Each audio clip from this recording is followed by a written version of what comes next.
বিসমিল্লাহির রহমানির রহিম। আপনারা শুনছেন MS স্টোরি বক্স। আজকের গল্প অসহায় দিনমজুর ছেলের সাথে সুন্দরী পরীর প্রেমের কাহিনী। গ্রামের নাম ছিল শালবনপুর। ছোট্ট এক নদীর ধারে গড়ে ওঠা নিঃশব্দ একটা গ্রাম। এখানে দিনের আলো মানেই শ্রম, আর রাত মানেই ক্লান্ত শরীরের নীরব কান্না। এই গ্রামেরই এক কুঁড়েঘরে থাকত রাহিম। বয়স মাত্র 22। গায়ের রং শ্যামলা, চোখে অদ্ভুত শান্তি, কিন্তু সেই শান্তির ভেতরে লুকানো হাজার ঝড়। রাহিম ছোটবেলায় বাবাকে হারিয়েছে। মা আমেনা খাতুন দীর্ঘদিন অসুস্থ। সংসারে জমি নেই, সঞ্চয় নেই। আছে শুধু একটা পুরনো কাঁথা, ভাঙা টিনের চাল আর রাহিমের 2টা শক্ত হাত। ভোরের আজান হলেই রাহিম উঠে পড়ত। ফজরের নামাজ পড়ে মায়ের জন্য ভাত বসিয়ে তারপর কাস্তে আর কোদাল নিয়ে বেরিয়ে যেত দিন মজুরির খোঁজে। কখনো ইট ভাটায়, কখনো ধান কাটার মাঠে, কখনো বাড়ি নির্মাণে। কাজ যা পেত তাই করত। দিনে 300-400 টাকা আয় হলে সেদিনটা ভালো যেত, না হলে রাতে শুধু লবণ ভাত। কিন্তু এই কষ্টের মাঝেও রাহিমের একটা স্বপ্ন ছিল। সে চেয়েছিল একদিন নিজের ছোট্ট একটা দোকান হবে, মা আর কষ্ট করবেন না, একটা পাকা ঘর হবে। আর জীবনে যদি কখনো বিয়ে করে তবে এমন কাউকে করবে যে তার দুঃখ বুঝবে। কিন্তু সে জানত না তার জীবনে যে মেয়েটা আসবে সে মানুষই না। সেদিন ছিল পূর্ণিমা রাত। সারাদিনের কাজ শেষে রাহিম ক্লান্ত শরীরে নদীর ধারে বসেছিল। চাঁদের আলো পানিতে ঝিকিমিকি করছিল। হঠাৎ সে খেয়াল করল নদীর ওপাশের বটগাছটার নিচে যেন কেউ দাঁড়িয়ে আছে। সাদা কাপড় পরা, লম্বা চুল, স্থির দৃষ্টি। রাহিম ভাবল হয়তো গ্রামের কোনো মেয়ে, কিন্তু এই সময়, এই নির্জনে। সে একটু এগোতেই হালকা বাতাস বইল, গাছের পাতা কাঁপল, আর সেই মেয়েটা ধীরে ধীরে তার দিকে তাকাল। সেই চোখ, এমন চোখ রাহিম জীবনে দেখেনি। ভয় না, বরং অদ্ভুত শান্তি। রাহিম বলল, কে আপনি?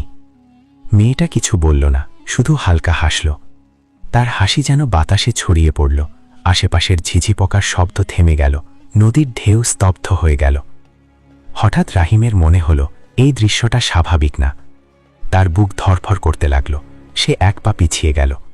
ঠিক তখনই মেয়েটা কথা বলল, তুমি ভয় পাচ্ছ কেন রাহিম? রাহিম থমকে গেল।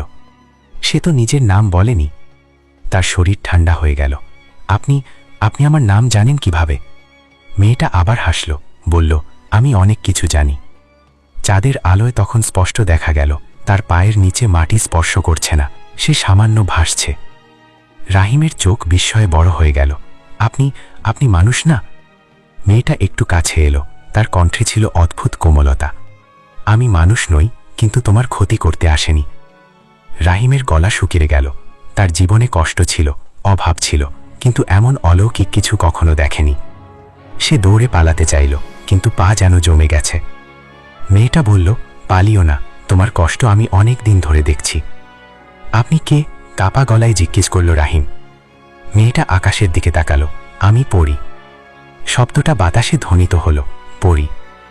রাহিমের বুকের ভেতর ঝড় বয়ে গেল। সে ছোটবেলায় গল্পে শুনেছে পরীদের কথা, কিন্তু বাস্তবে অসম্ভব। সে বিড়বিড় করল। মেয়েটা বলল, সবকিছু চোখে দেখা যায় না, কিন্তু সবকিছু মিথ্যাও না। হঠাৎ দূরে মসজিদের মিনার থেকে ঈশার আজানের শেষ ধ্বনি ভেসে এলো। পরীর মুখে যেন অদ্ভুত পরিবর্তন দেখা গেল। সে পিছিয়ে যেতে লাগল। আমাকে যেতে হবে। আবার দেখা হবে, অজান্তেই বলে ফেলল রাহিম। পরী থেমে গেল। তার চোখে অদ্ভুত ঝিলিক। যদি তোমার হৃদয় পরিষ্কার থাকে তবে হবেই। এক ঝলক আলো। তারপর সে নেই। নদীর ধারে শুধু একা দাঁড়িয়ে রইল রাহিম। সে কি স্বপ্ন দেখল, নাকি সত্যিই এক পরী তার সাথে কথা বলেছে? সেই রাতে ঘরে ফিরে সে কিছু সেই রাতের ঘটনার পর রাহিমের ঘুম আর আগের মতো রইল না। ভোরে আজানের শব্দে ঘুম ভাঙলেও তার মনে হচ্ছিল সবকিছু যেন বদলে গেছে। ঘরের টিনের চাল, দেয়ালের ফাটল, মায়ের কাশির শব্দ সব একই, কিন্তু তার ভেতরের পৃথিবীটা যেন অন্যরকম হয়ে গেছে। সে নিজেকে বোঝানোর চেষ্টা করল এটা স্বপ্ন ছিল, ক্লান্তির কারণে এমন হয়েছে। কিন্তু নদীর ধারে যে জায়গায় সে দাঁড়িয়েছিল সেখানে মাটিতে আজও যেন অদ্ভুত নরম আলো ছড়িয়ে আছে। এই চিন্তাটা তাকে শান্ত থাকতে দিল না। সারাদিন কাজ করতে গিয়েও সে অস্থির ছিল। ইটভাটায় মালিক তাকে কয়েকবার ধমক দিল, এই রাহিম, মন কোথায় তোর? রাহিম চমকে উঠত বারবার। হাত কেটে গেল, তবু সে টের পেল না। সহকর্মী করিম বলল, কি হয়েছে তোর, শরীর খারাপ নাকি? রাহিম শুধু মাথা নেড়ে বলল, না, কিছু না। কিন্তু সত্যি কি কিছু না? সেদিন সন্ধ্যায় সে আবার নদীর ধারে গেল, নিজের অজান্তেই, যেন কেউ তাকে টানছে। আকাশে তখন অর্ধচন্দ্র, বাতাসে হালকা শীত, নদীর পানি ধীরে ধীরে বইছে। সে দাঁড়িয়ে রইল অনেকক্ষণ, কেউ নেই। হঠাৎ পেছন থেকে মৃদু কণ্ঠ ভেসে এলো, তুমি এসেছ। রাহিমের বুক কেঁপে উঠল, ধীরে ধীরে ঘুরে দাঁড়ালো। সেই একই সাদা পোশাক, লম্বা চুল, শান্ত চোখ। সে আবার এসেছে। আপনি সত্যি আছেন? কাপা গলায় বলল রাহিম। মেয়েটা মৃদু হাসল, তুমি কি ভেবেছিলে আমি মিথ্যে? আমি জানি না, আমি কিছুই বুঝতে পারছি না। পরি এবার একটু কাছে এলো, তার চারপাশে যেন হালকা আলোর আবরণ। তুমি ভয় পাচ্ছ? রাহিম কিছুক্ষণ চুপ থেকে বলল, আপনি যদি আমার ক্ষতি না করেন তাহলে ভয় কিসের? পরি প্রথমবার একটু বিস্মিত হল। মানুষরা আমাকে দেখলে সাধারণত ভয় পায়, তুমি পালাওনি কেন? রাহিম নদীর দিকে তাকিয়ে বলল, আমার জীবনে হারানোর কিছু নেই। এই কথাটা শুনে পরীর চোখে যেন অদ্ভুত দুঃখের ছায়া নেমে এলো। এভাবে বলো না, সে ধীরে বলল, তোমার হৃদয় খুব মূল্যবান। রাহিম বিস্মিত হল, আপনি আমার সম্পর্কে এত কিছু জানেন কিভাবে? পরি একটু নীরব রইল, তারপর বলল, অনেক দিন ধরে তোমাকে দেখছি। রাহিমের শরীর কেঁপে উঠল, দেখছেন? কোথা থেকে? পরি আকাশের দিকে ইঙ্গিত করল, আমাদের জগৎ তোমাদের চোখে ধরা পড়ে না, কিন্তু আমরা অনেক কিছু দেখি। রাহিম বুঝতে পারছিল না এটা বিশ্বাস করবে না করবে না। তাহলে আপনি কেন আমাকে বেছে নিলেন? পরি দীর্ঘশ্বাস ফেলল, আমি কাউকে বেছে নিইনি, নিয়তি তোমাকে আমার সামনে এনেছে। ঠিক তখনই দূরে হঠাৎ কুকুরের অস্বাভাবিক ডাক শোনা গেল। বাতাস ভারী হয়ে উঠল। পরীর মুখ হঠাৎ গম্ভীর হয়ে গেল। আজ বেশি সময় নেই। কেন? উৎকণ্ঠিত হয়ে জিজ্ঞেস করল রাহিম। সবাই আমাদের মিলন পছন্দ করে না। রাহিমের বুক ধরফর করতে লাগল। কারা? পরি উত্তর দিল না, শুধু বলল, তোমাকে সাবধানে থাকতে হবে। আমি তো সাধারণ মানুষ, আমার কি বিপদ? পরি তার চোখের দিকে তাকালো। তুমি সাধারণ নও রাহিম। এই কথাটা যেন বাজের মতো পড়ল তার উপর। আমি তো একটা দিনমজুর। পরি মাথা নাড়ল, তোমার অতীত তুমি জানো না। বাতাসে আবার সেই অদ্ভুত শীতলতা নেমে এলো। হঠাৎ নদীর পানি অস্বাভাবিকভাবে কাঁপতে লাগল, যেন কেউ গভীর থেকে তাকিয়ে আছে। পরি এক পা পিছিয়ে গেল। আমাকে যেতে হবে। না, আজ সত্যিটা বলুন, প্রায় মিনতির সুরে বলল রাহিম। পরি ধীরে বলল, সময় আসবে, এখন শুধু মনে রেখো, তোমার হৃদয়কে অন্ধকারে ঢুকতে দিও না। এক ঝলক আলো, সে মিলিয়ে গেল। রাহিম একা দাঁড়িয়ে রইল, কিন্তু আজ তার ভয় লাগছিল না, বরং মনে হচ্ছিল কেউ তাকে নজরে রেখেছে। সেই রাতেই গ্রামে অদ্ভুত ঘটনা শুরু হলো। এক বৃদ্ধা বলল সে নাকি আকাশে আলো উঠতে দেখেছে। কারো গরু হঠাৎ অসুস্থ হয়ে পড়ল। মসজিদের ইমাম সাহেব বললেন, গ্রামে কিছু অস্বাভাবিক ব্যাপার ঘটছে, সবাই বেশি বেশি দোয়া পড়বেন। রাহিমের বুক কেঁপে উঠল। এ কি তার জন্য? পরদিন রাতে সে ঘুমাতে পারল না, জানালার পাশে দাঁড়িয়েছিল। হঠাৎ সে দেখল তার কুঁড়ে ঘরের বাইরে বটগাছের ডালে ছায়ার মতো কিছু নড়ছে। মানুষ না, প্রাণী না, চোখ দুটো লাল জ্বলছে। তার গলা শুকিয়ে গেল। মায়ের ঘুম ভাঙবে ভেবে সে চিৎকার করল না। ছায়াটা ধীরে ধীরে নিচে নামল। ঠিক তখনই হঠাৎ এক উজ্জ্বল সাদা আলো ঝলসে উঠল। লাল চোখ দুটো মিলিয়ে গেল।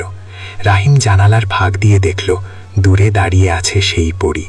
তার চোখে সেই রাতের লাল চোখের ছায়া দেখার পর রাহিম আর আগের মতো স্বাভাবিক থাকতে পারল না। তার মনে হচ্ছিল অদৃশ্য কেউ তাকে ঘিরে রেখেছে। ভোরে ঘুম ভাঙতেই সে দেখল মা আমেনা খাতুন অদ্ভুতভাবে তার দিকে তাকিয়ে আছেন। রাহিম, কাল রাতে তুই জানালার পাশে দাঁড়িয়েছিলি? রাহিম চমকে উঠল। আপনি দেখেছেন? মা ধীরে বললেন, ঘুম ভেঙে দেখি তোর মুখে এমন আলো পড়ছে যেন বাইরে চাঁদের আলো না, অন্য কিছু। রাহিম চুপ করে গেল। সে কি সব বলবে? না, এখনই না। সারা দিন কাজেও সে মন বসাতে পারল না। গ্রামের মানুষজন আজকাল তার দিকে অদ্ভুতভাবে তাকাচ্ছে, যেন তারা টের পাচ্ছে তার চারপাশে কিছু বদলে গেছে। সেই রাতেও সে নদীর ধারে গেল। আজ আকাশ কালো, চাঁদ নেই, বাতাসে অস্বাভাবিক শীতলতা। হঠাৎ তার সামনে আলো জ্বলে উঠল। পরী এসে দাঁড়াল, কিন্তু আজ তার মুখে রাগের কোমলতা নেই, চোখে গভীর চিন্তা। তুমি বিপদে পড়েছ, সে বলল। রাহিম সোজা প্রশ্ন করল, আমি কে? পরী কিছুক্ষণ নীরব রইল। তুমি যা ভাবো তুমি তা নও। তাহলে আমি কি? তার কণ্ঠে অস্থিরতা। পরী ধীরে ধীরে বলল, তোমার জন্ম সাধারণ না। রাহিমের বুক ধরফর করতে লাগল। আমার বাবা তো সাধারণ মানুষ ছিলেন। পরী মাথা নাড়ল। তোমার বাবা ছিলেন মানুষ, কিন্তু তোমার জন্মের সাথে আরেক জগতের ছায়া জড়িয়ে আছে। রাহিম স্তব্ধ হয়ে গেল। মানে? পরী বলল, অনেক বছর আগে তোমার জন্মের রাতে আকাশে অদ্ভুত আলো দেখা গিয়েছিল। আমাদের জগতের কিছু শক্তি সেই রাতে পৃথিবীতে নেমেছিল। রাহিমের মাথা ঝিমঝিম করতে লাগল। আপনি কি বলতে চাইছেন? আমি কি মানুষ না? পরী দ্রুত বলল, না, তুমি মানুষই, কিন্তু তোমার হৃদয়ে এমন এক আলো আছে যা দুই জগৎকে স্পর্শ করতে পারে। এই কারণেই কি তারা আমাকে দেখছে? সে ফিসফিস করল। পরী মাথা নেড়ে বলল, হ্যাঁ, অশুভ শক্তি ভয় পাচ্ছে। হঠাৎ বাতাস ঘূর্ণির মতো ঘুরতে শুরু করল। দূরে গাছের ডাল ভেঙে পড়ল। অন্ধকার থেকে ভারী গম্ভীর কণ্ঠ ভেসে এলো, মানুষের সাথে সম্পর্ক করা নিষিদ্ধ। রাহিম জমে গেল। অন্ধকারের ভেতর থেকে ধীরে ধীরে বেরিয়ে এলো লম্বা ছায়ামূর্তি, চোখ জ্বলছে আগুনের মতো। পরী সামনে দাঁড়িয়ে রাহিমকে আড়াল করল। তুমি এখানে কেন? পরীর কণ্ঠ কঠিন। ছায়ামূর্তি বলল, পরীদের জগতে নিয়ম আছে, মানুষের প্রেমে পড়া অপরাধ। রাহিম কাঁপা গলায় বলল, আপনি কে? অন্ধকার গর্জে উঠল, আমি জিন সর্দারের দূত। পরীর মুখ ফ্যাকাশে হয়ে গেল। ফিরে যাও, সে বলল। ছায়ামূর্তি হেসে উঠল, এই মানুষটি সাধারণ নয়, তাই তাকে ধ্বংস করা হবে। রাহিমের বুকের ভেতর যেন আগুন জ্বলে উঠল। আমি কাউকে কষ্ট দিইনি, সে বলল। দূত ঠান্ডা গলায় বলল, তোমার অস্তিত্বই সমস্যা। পরী চোখ বন্ধ করল। তার চারপাশে সাদা আলো ছড়িয়ে পড়ল। তুমি তাকে স্পর্শ করতে পারবে না। অন্ধকার আর আলো মুখোমুখি হলো। হঠাৎ প্রচণ্ড শব্দ হলো, নদীর পানি উঁচু হয়ে উঠল। রাহিম চোখ বন্ধ করে ফেলল। কিছুক্ষণ পর সব শান্ত। চোখ খুলে দেখল অন্ধকার নেই, দুধ উধাও। পরী হাঁপাচ্ছে। তুমি ঠিক আছো? সে জিজ্ঞেস করল। রাহিম মাথা নাড়ল। আপনি বিপদে পড়বেন আমার জন্য। পরী কিছুক্ষণ তার চোখের দিকে তাকিয়ে রইল। আমি ইতিমধ্যে পড়েছি। এই প্রথম রাহিমের বুকের ভেতর অদ্ভুত অনুভূতি জাগল। এটা ভয় না, এটা দায়। কেন আমাকে? সে আবার জিজ্ঞেস করল। পরী ধীরে বলল, কারণ আমি তোমার হৃদয় দেখেছি। আমার হৃদয়ে কি আছে? নির্ভেজাল দয়া, কষ্টের মাঝেও অভিযোগ নেই। এমন হৃদয় বিরল। রাহিম চুপ করে গেল। হঠাৎ সে বলল, আপনি কি আমার কাছে আসতে পারেন মানুষের মতো? পরী নরম কণ্ঠে বলল, আমি যত কাছে আসব বিপদ তত বাড়বে। তাহলে দূরে থাকুন, কষ্টভরা গলায় বলল রাহিম। পরীর চোখে জল চিকচিক করল। আমি পারি না। বাতাস থেমে গেল। দুই জগতের মাঝখানে দাঁড়িয়ে আছে তারা, একজন মানুষ, একজন পরী। নিষিদ্ধ প্রেমের শুরু কি এখানেই? ঠিক তখন দূরে আজানের ধ্বনি ভেসে এলো। পরীর মুখ বদলে গেল। আজ এখানেই শেষ, কিন্তু মনে রেখো, এখন থেকে তোমাকে লক্ষ্য করা হবে। আমি কি করব? তোমার ঈমান শক্ত রাখো। সেই রাতের ঘটনার পর পুরো শালবনপুর যেন বদলে গেল। বাতাস ভারী, আকাশ মেঘলা, মানুষের মনে অকারণ ভয়। রাহিম সকালে কাজের উদ্দেশ্যে বের হলে কয়েকজন ফিসফিস করে কথা বলছিল। শুনছিস, কাল রাতে নাকি নদীর দিক থেকে অদ্ভুত আলো উঠেছে। হ্যাঁ, আমি নিজে দেখেছি। এমন আলো আগে কখনো দেখিনি। রাহিমের বুক ধক করে উঠল। সবকিছু কি তার কারণে? সারাদিন কাজের মাঝেও সে বুঝতে পারছিল অদৃশ্য কিছু তাকে অনুসরণ করছে, যেন কারো চোখ তার পিঠে গেঁথে আছে। রাতে সে আবার নদীর ধারে গেল। আজ আকাশ পরিষ্কার, পূর্ণিমার আলো নদীর পানিতে রূপালি ঝিলিক ফেলেছে। বাতাসে এক ধরনের নীরব সুর। হঠাৎ তার সামনে আলো ছড়িয়ে পড়ল। সে এসেছে, কিন্তু আজ তার রূপ আরও উজ্জ্বল। সাদা পোশাকের ওপর নীল আলোর আভা, চোখে গভীর শান্তি, আবার কোথাও লুকানো দুঃখ। রাহিম প্রথমেই বলল, আজ আমাকে সত্যিটা বলবেন। পরী কিছুক্ষণ নীরব রইল, তারপর বলল, আমার নাম নুরাইয়া। শব্দটা যেন বাতাসে ছড়িয়ে পড়ল। নুরাইয়া। রাহিম ধীরে উচ্চারণ করল। পরী বলল, আমাদের জগতে নামের অর্থ শক্তি। নূর মানে আলো। রাহিম মৃদু হেসে বলল, আপনার নামের মতোই আপনি। নুরাইয়া চোখ নামিয়ে ফেলল। এভাবে বলো না, আমি এখন আলো আর অন্ধকারের মাঝখানে আটকে আছি। আপনার জগৎ কেমন? রাহিম জানতে চাইল। নুরাইয়া আকাশের দিকে তাকালো। আমাদের রাজ্য তোমাদের চোখে দেখা যায় না। পাহাড়ের ওপারে, মেঘের ভেতরে, সময়ের আড়ালে এক বিস্তৃত ভূমি। সেখানে সোনালি বাগান, স্ফটিকের নদী, আর এমন আলো যা কখনো নিভে না। রাহিম মুগ্ধ হয়ে শুনছিল। সেখানে কি সবাই আপনার মতো? নুরাইয়া মাথা নাড়ল। না, সেখানে আলো আছে, কিন্তু অন্ধকারও আছে। জিন সর্দার সেই অন্ধকারের অংশ। রাহিমের মুখ কঠিন হয়ে গেল। সে কি আপনাকে থামাতে চাইছে? শুধু আমাকে না, নুরাইয়া বলল, তোমাকেও। কেন? কারণ তুমি দুই জগতের সেতু হতে পারো। এই কথাটা শুনে রাহিমের বুক কেঁপে উঠল। আমি তো সাধারণ মানুষ। নুরাইয়া ধীরে বলল, তোমার জন্মের রাতে আমাদের রাজ্যের এক প্রাচীন আলো পৃথিবীতে নেমেছিল। সেই আলো তোমার হৃদয়ে আশ্রয় নিয়েছে। রাহিম স্তব্ধ। তাহলে আমি কি বিপদ? না, নুরাইয়া বলল, তুমি আশীর্বাদ। কিন্তু অন্ধকার তা মেনে নিতে পারছে না। ঠিক তখনই হঠাৎ নদীর পানি স্থির হয়ে গেল। বাতাস থেমে গেল। চাঁদের আলো ম্লান হয়ে আসলো। নুরাইয়ার মুখ ফ্যাকাশে হয়ে গেল। সে এসেছে। অন্ধকার থেকে ধীরে ধীরে বিশাল ছায়া বেরিয়ে এলো। আগের দূত নয়, এবার উপস্থিত স্বয়ং জিন সর্দার। তার উচ্চতা কাছের সমান, চোখে আগুন, কণ্ঠে বজ্রের গর্জন। নুরাইয়া, সে বলল, তুমি নিয়ম ভেঙেছ। রাহিমের পা কাঁপতে লাগলো, কিন্তু সে নুরাইয়ার সামনে দাঁড়িয়ে পড়ল। ওকে কিছু করবেন না, সে বলল। জিন সর্দার ঠান্ডা হাসল। একজন মানুষ আমার সামনে সাহস দেখাচ্ছে। নুরাইয়া কণ্ঠ শক্ত করল, তাকে স্পর্শ করলে তোমারই ক্ষতি হবে। কেন? গর্জে উঠল সর্দার। কারণ তার হৃদয়ে যে আলো আছে তা তোমার অন্ধকার সহ্য করতে পারবে না। জিন সর্দারের চোখ জ্বলতে লাগলো। তাহলে তাকে আমাদের জগতে নিয়ে যেতে হবে, সেখানে বিচার হবে। রাহিম অবাক। আমাকে? আমি তো কিছু করিনি। সর্দার বলল, তোমার জন্মই অপরাধ। নুরাইয়া দ্রুত বলল, না, সে আমাদের রাজ্যে যেতে পারবে না। সে মানুষ। সর্দার ধীরে বলল, তাহলে তুমি যাবে। এই কথায় নুরাইয়ার মুখ সাদা হয়ে গেল। রাহিম চিৎকার করে উঠল, না। সর্দার হাত তুলতেই চারপাশে অন্ধকার ঘনীভূত হলো। মাটি কাঁপতে লাগলো। ঠিক তখনই রাহিমের বুকের ভেতর যেন আগুন জ্বলে উঠল। সে অজান্তেই বলল, আল্লাহু আকবার। এক ঝলক উজ্জ্বল আলো তার বুক থেকে বেরিয়ে এলো। জিন সর্দার পিছিয়ে গেল। অসম্ভব, সে গর্জে উঠল। নুরাইয়ার চোখ বিস্ময়ে ভরে গেল। রাহিম নিজেও বুঝতে পারছিল না কি হলো। সর্দার দাঁত চেপে বলল, এই আলো, এটা প্রাচীন শক্তি। নুরাইয়া ধীরে বলল, আমি বলেছিলাম। জিন সর্দার অন্ধকারে মিলিয়ে যাওয়ার আগে বলল, এই যুদ্ধ শেষ হয়নি। মানুষ আর পরীর মিলন কখনো শান্তি আনবে না। অন্ধকার সরে গেল। বাতাস আবার বইতে লাগলো। রাহিম হাঁপাতে হাঁপাতে দাঁড়িয়ে রইল।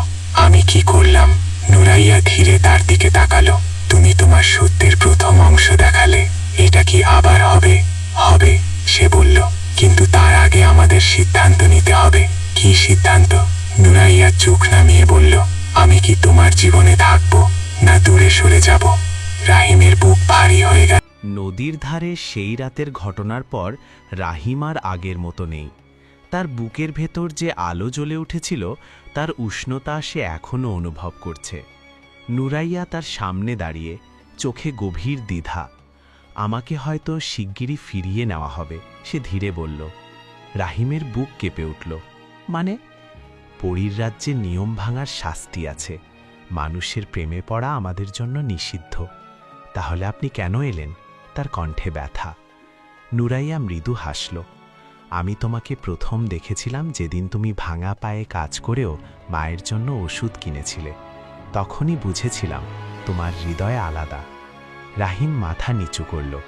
আমি তো শুধু আমার দায়িত্ব করেছি। দায়িত্বের মাঝেও যে ভালোবাসা থাকে সেটাই বিরল, নুরাইয়া বলল। ঠিক তখনই আকাশে কালো মেঘ জমতে শুরু করল। চাঁদের আলো ঢেকে গেল। বাতাসে শীতল কাঁপন।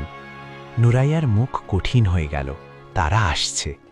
হঠাৎ নদীর ওপারে বিশাল আলোর চক্র ঘুরতে শুরু করল। আকাশ আর মাটির মাঝখানে যেন এক ফাঁক খুলে যাচ্ছে। রাহিম বিস্ময়ে তাকিয়ে রইল। ওটা কি? আমাদের জগতের দরজা, নুরাইয়া ফিসফিস করল। আলোর ভেতর থেকে কয়েকটি ছায়ামূর্তি বেরিয়ে এলো। আগের দূতদের মতো নয়, এরা আরও শক্তিশালী। একজন গম্ভীর কণ্ঠে বলল, নুরাইয়া, রাজ্যের আদেশ, তোমাকে অবিলম্বে ফিরতে হবে। রাহিম সামনে দাঁড়িয়ে গেল। ও যাবে না। ছায়ামূর্তি তার দিকে তাকালো। মানুষ, তোমার সাহস সীমা ছাড়াচ্ছে। নুরাইয়া বলল, আমি স্বেচ্ছায় ফিরব না। তাহলে জোর করে নেওয়া হবে। বাতাসে ঝড় শুরু হলো। গাছের ডাল ভাঙতে লাগল। রাহিমের বুকের ভেতর আবার সেই আলো কাঁপতে লাগল। সে চিৎকার করে বলল, আল্লাহ ছাড়া কেউ শক্তিশালী না। তার বুক থেকে হালকা আলো ছড়িয়ে পড়ল।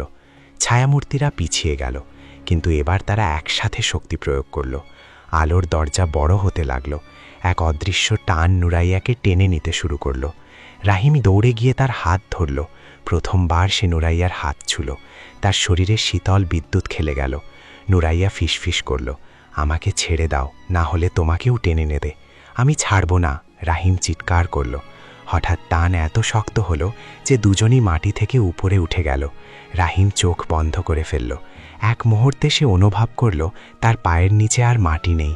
আকাশ, মেঘ, আলো সব ঘুরছে। তারপর নীরবতা। চোখ খুলে সে দেখল তারা এক অদ্ভুত জায়গায় দাঁড়িয়ে। চারদিকে সোনালি আলো, দূরে ঝলমলে প্রাসাদ, আকাশে রঙিন ধোঁয়ার মতো মেঘ। এটা কোথায়? সে স্তব্ধ হয়ে জিজ্ঞেস করল। নুরাইয়া কাঁপা গলায় বলল, পরীদের রাজ্য। রাহিমের বুক ধড়ফড় করতে লাগল। আমি কি স্বপ্ন দেখছি? না, সে বলল, তুমি আমাদের জগতে এসেছ। দূরে বিশাল সিংহাসনের সামনে দাঁড়িয়ে আছে জিন সর্দার। তার চোখে আগুনের ঝিলিক। অবশেষে, সে বলল, মানুষটি নিজেই এলো। রাহিম ভয় পেল, কিন্তু পিছিয়ে গেল না। আমি তাকে নিয়ে যেতে আসিনি, সর্দার বলল, আমি বিচার চাই। নুরাইয়া সামনে দাঁড়িয়ে বলল, ভালোবাসা অপরাধ নয়। সর্দার গর্জে উঠল, মানুষ আর পরীর মিলন ভারসাম্য নষ্ট করবে। চারদিকে অন্য পরীরা জড়ো হলো, কেউ বিস্মিত, কেউ রাগান্বিত। এক বৃদ্ধ পরী বলল, মানুষের হৃদয়ে আলো আছে, কিন্তু তাদের দুর্বলতাও আছে। রাহিম ধীরে বলল, আমি কাউকে ক্ষতি করতে চাই না। সর্দার ঠান্ডা গলায় বলল, তাহলে প্রমাণ দাও। কিভাবে? তোমাকে পরীক্ষা দিতে হবে।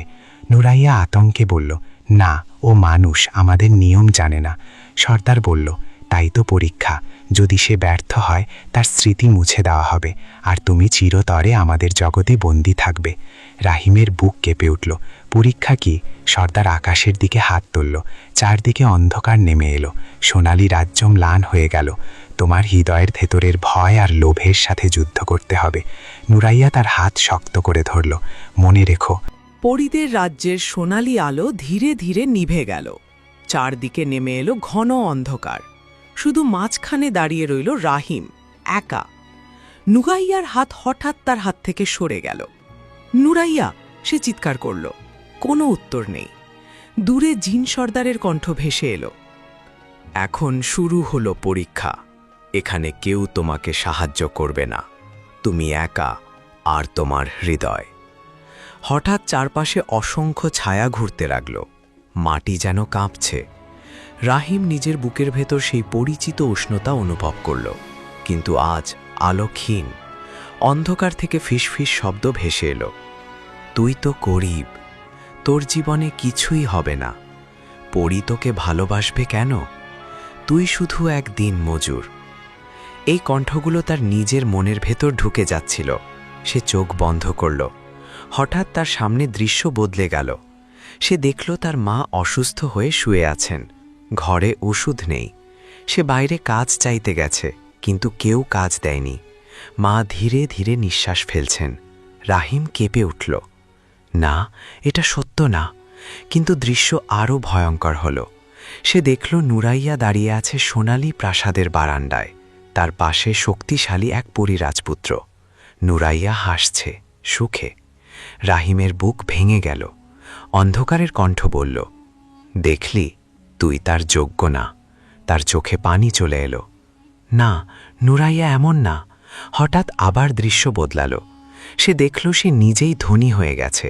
বড় বাড়ি, টাকা, ক্ষমতা। মানুষ তাকে সালাম দিচ্ছে, কিন্তু তার চোখে অহংকার। অন্ধকার বলল, এই শক্তি চাইলে তোকে দেওয়া হবে, শুধু পরীকে ছেড়ে দে। রাহিমের বুকের ভেতর দ্বন্দ্ব শুরু হলো। আমি কি সত্যিই এত দুর্বল? সে নিজেকে প্রশ্ন করল। ঠিক তখন তার মায়ের কণ্ঠ মনে পড়ল, রাহিম, মানুষকে কষ্ট দিস না, আল্লাহ সব দেখেন। সে হাঁটু গেড়ে বসে পড়ল। হে আল্লাহ, মামাকে শক্তি দাও। তার বুকের ভেতর আলো একটু উজ্জ্বল হল। অন্ধকার গর্জে উঠল, দোয়া করে কিছু হবে না। হঠাৎ এক বিশাল ছায়া তার সামনে দাঁড়ালো। তার নিজেরই রূপ, কিন্তু চোখে লোভ, রাগ, অহংকার। আমি তোর আসল চেহারা, ছায়া বলল। তুই হিংসা করিস, তুই দুর্বল, তুই সন্দেহ করিস। রাহিম ধীরে বলল, হ্যাঁ, আমি দুর্বল, কিন্তু আমি খারাপ হতে চাই না। ছায়া হেসে উঠল, তাহলে প্রমাণ দে। ছায়া তার দিকে ধেয়ে এলো। রাহিম চোখ বন্ধ করে চিৎকার করল, আল্লাহু আকবার। তার বুক থেকে এবার আগের চেয়ে অনেক উজ্জ্বল আলো বেরিয়ে এলো। আলো ছায়াকে আঘাত করল। ছায়া কাঁপতে লাগল। না, এটা সম্ভব না, সে গর্জে উঠল। রাহিম দাঁড়িয়ে গেল। আমি গরিব হতে পারি, দুর্বল হতে পারি, কিন্তু আমি বিশ্বাস হারাবো না। আলো চারদিকে ছড়িয়ে পড়ল। অন্ধকার ধীরে ধীরে সরে যেতে লাগল। দূরে জিন সর্দারের গম্ভীর কণ্ঠ, হৃদয়ের ভয় জয় করেছে, কিন্তু লোভ এখনো বাকি। হঠাৎ মাটির নিচ থেকে সোনালি মুদ্রা বের হতে লাগল, অসংখ্য ধনরত্ন। এক কণ্ঠ বলল, এই সম্পদ তোমার হবে, শুধু বলো তুমি নুরাইয়াকে ছেড়ে দেবে। রাহিম ধীরে বলল, আমি তাকে নিজের জন্য চাই না, আমি চাই সে সুখে থাকুক। তাহলে ছেড়ে দাও। যদি তার সুখ আমার থেকে দূরে থাকে, আমি তা মেনে নেব, কিন্তু লোভের জন্য তাকে বিক্রি করব না। মুহূর্তেই সব ধনরত্ন অদৃশ্য হয়ে গেল। চারদিকে আলো ফিরে এলো। নুরাইলা দৌড়ে এসে তাকে জড়িয়ে ধরল। তুমি পেরেছ। তার চোখ ভেজা। দূরে জিন সর্দার দাঁড়িয়ে, তার চোখে রাগ, কিন্তু সাথে বিস্ময়। একজন মানুষ দুই পরীক্ষায় পার হলো, সে বলল। রাহিম ক্লান্ত কণ্ঠে বলল, এখন কি শেষ? সর্দার ধীরে বলল, না, এটা শুধু শুরু। পরীদের রাজ্যে ফিসফাস শুরু হলো। এক বৃদ্ধ পরী বলল, তার হৃদয়ের আলো সত্যিই প্রাচীন। নুরাইয়া ধীরে রাহিমের দিকে তাকালো। তুমি জানো না আজ তুমি কি করেছ? কি? তুমি প্রমাণ করেছ মানুষও আলো ধারণ করতে পারে। পরীদের রাজ্যের সোনালী প্রাসাদের সামনে বিশাল প্রান্তরে দাঁড়িয়ে আছে রাহিম। তার দুই পাশে আলো ঝলমলে মিনার, দূরে রঙিন আকাশ। কিন্তু আজ সেই সৌন্দর্যের ভেতরে অদ্ভুত অশান্তি। জিন সর্দার ধীরে ধীরে সিংহাসন থেকে নেমে এলো। তার চোখে আগুনের লেলিহান শিখা। হৃদয়ের ভয় ও লোভ জয় করেছ, সে বলল, কিন্তু এখন আসবে সবচেয়ে কঠিন পরীক্ষা। নুরাইয়া এগিয়ে এসে বলল, আর কত পরীক্ষা? সে মানুষ। সর্দার তার দিকে তাকিয়ে গর্জে উঠল, এই মানুষ তোমার জন্য নিয়ম ভেঙেছে। আজ ভালোবাসার শক্তিই বিচার হবে। রাহিম গভীর শ্বাস নিল। পরীক্ষা কি? সর্দার হাত তুলতেই চারপাশের আলো নিভে গেল। প্রাসাদ, মিনার, সোনালি আকাশ সব মিলিয়ে অদৃশ্য হয়ে গেল। হঠাৎ রাহিম নিজেকে দেখতে পেল তার নিজের গ্রামে, শালবনপুর। তার কুঁড়ে ঘর। মা আমেনা খাতুন কাশছেন। ঘরে অন্ধকার। দরজার বাইরে মানুষজন জড়ো হয়েছে। একজন বলছে, রাহিম নাকি পরীর সাথে মেলামেশা করে, এটা অশুভ। আরেকজন বলছে, একে গ্রাম থেকে বের করে দাও। রাহিম বিস্ময়ে তাকিয়ে আছে। এটা কি? দূরে সর্দারের কণ্ঠ, এটাই তোমার ভবিষ্যৎ। তুমি যদি নুরাইয়াকে বেছে নাও, তোমার সমাজ তোমাকে ত্যাগ করবে। হঠাৎ দৃশ্য বদলানো। সে দেখল তার মা একা পড়ে আছেন। কেউ সাহায্য করছে না, কারণ গ্রামের মানুষ রাহিমকে ঘৃণা করে। তার বুক ভেঙে গেল। না, এটা হতে পারে না। সর্দার বলল, ভালোবাসা শুধু দুজনের না, এর মূল্য দিতে হয় চারপাশকে। নুরাইয়ার কণ্ঠ কোথাও নেই। রাহিম ছুটে গিয়ে মায়ের পাশে বসল। আম্মা, আমি এখানে। কিন্তু মা যেন তাকে দেখতে পাচ্ছেন না। রাহিম কোথায় গেল? মা কাঁদছেন। রাহিমের চোখ ভিজে উঠল। হঠাৎ অন্ধকার থেকে আরেক দৃশ্য। নুরাইয়া দাঁড়িয়ে আছে পরীদের কারাগারে, তার ডানা শিকলে বাঁধা, চোখে জল। একজন প্রহরী বলছে, মানুষের জন্য নিজের রাজ্য হারালো। সর্দারের কণ্ঠ আবার, এখন সিদ্ধান্ত নাও, তুমি কি তাকে ছেড়ে নিজের পৃথিবী বাঁচাবে, নাকি তাকে বেছে নিয়ে সব হারাবে? রাহিমের বুকের ভেতর ঝড় শুরু হলো। সে হাঁটু গেড়ে বসে পড়ল। আমি কি করব আল্লাহ? তার মনে পড়ল যখন সে ছোট ছিল বাবা বলেছিলেন, সত্য পথে থাকলে একদিন সবাই বুঝবে। সে দাঁড়িয়ে গেল। আমি কাউকে ছেড়ে পালাতে চাই না। সর্দার গর্জে উঠল, তাহলে কি চাও? রাহিম ধীরে বলল, আমি আমার মাকে ভালোবাসি, আমার গ্রামকে ভালোবাসি, আর নুরাইয়াকেও ভালোবাসি। ভালোবাসা যদি অপরাধ হয় তাহলে আমি অপরাধী। অন্ধকার থমকে গেল। সর্দার বলল, তাহলে প্রস্তুত হও সব হারানোর জন্য। হঠাৎ রাহিমের সামনে দুই দরজা খুলে গেল। এক দরজায় লেখা শান্তি, আরেক দরজায় ত্যাগ। সর্দার বলল, প্রথম দরজায় গেলে তুমি সব ভুলে যাবে, তোমার জীবন আগের মতো চলবে। দ্বিতীয় দরজায় গেলে তুমি কষ্ট পাবে, লড়াই করবে, হয়তো হারাবে। রাহিম কিছুক্ষণ চুপ রইল।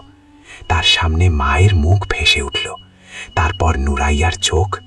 সে ধীরে ধীরে ত্যাগ লেখা দরজার দিকে হাঁটল। সর্দার চিৎকার করল, ভাবো, এটা শেষ সুযোগ। রাহিম পিছনে তাকালো না। সে দরজা স্পর্শ করতেই হঠাৎ চারদিকে আলো বিস্ফোরিত হল। অন্ধকার ছিন্ন ভিন্ন হয়ে গেল। পরীদের রাজ্য আবার দৃশ্যমান। নুরাইয়া দৌড়ে এসে তাকে জড়িয়ে ধরল। তুমি ত্যাগ বেছে নিয়েছ। তার কণ্ঠ কাঁপছে। জিন সর্দার নিঃশব্দ দাঁড়িয়ে রইল। এক বৃদ্ধ পরী ধীরে বলল, সে তৃতীয় পরীক্ষাও পার হয়েছে। সর্দার ধীরে মাথা নিচু করল। মানুষের হৃদয়কে আমরা অবহেলা করেছি, সে বলল, কিন্তু তার চোখে এখনো সন্দেহ। তবুও নিয়ম ভাঙার শাস্তি থাকবে। নুরাইয়ার বুক কেঁপে উঠল। কি শাস্তি? সর্দার ধীরে বলল, তোমাদের ভালোবাসা প্রমাণিত, কিন্তু দুই জগতের ভারসাম্য এখন নড়বড়ে। যদি অন্ধকার শক্তি আক্রমণ করে, এই মানুষকে সামনে দাঁড়াতে হবে। রাহিম গভীর শ্বাস নিল। আমি প্রস্তুত।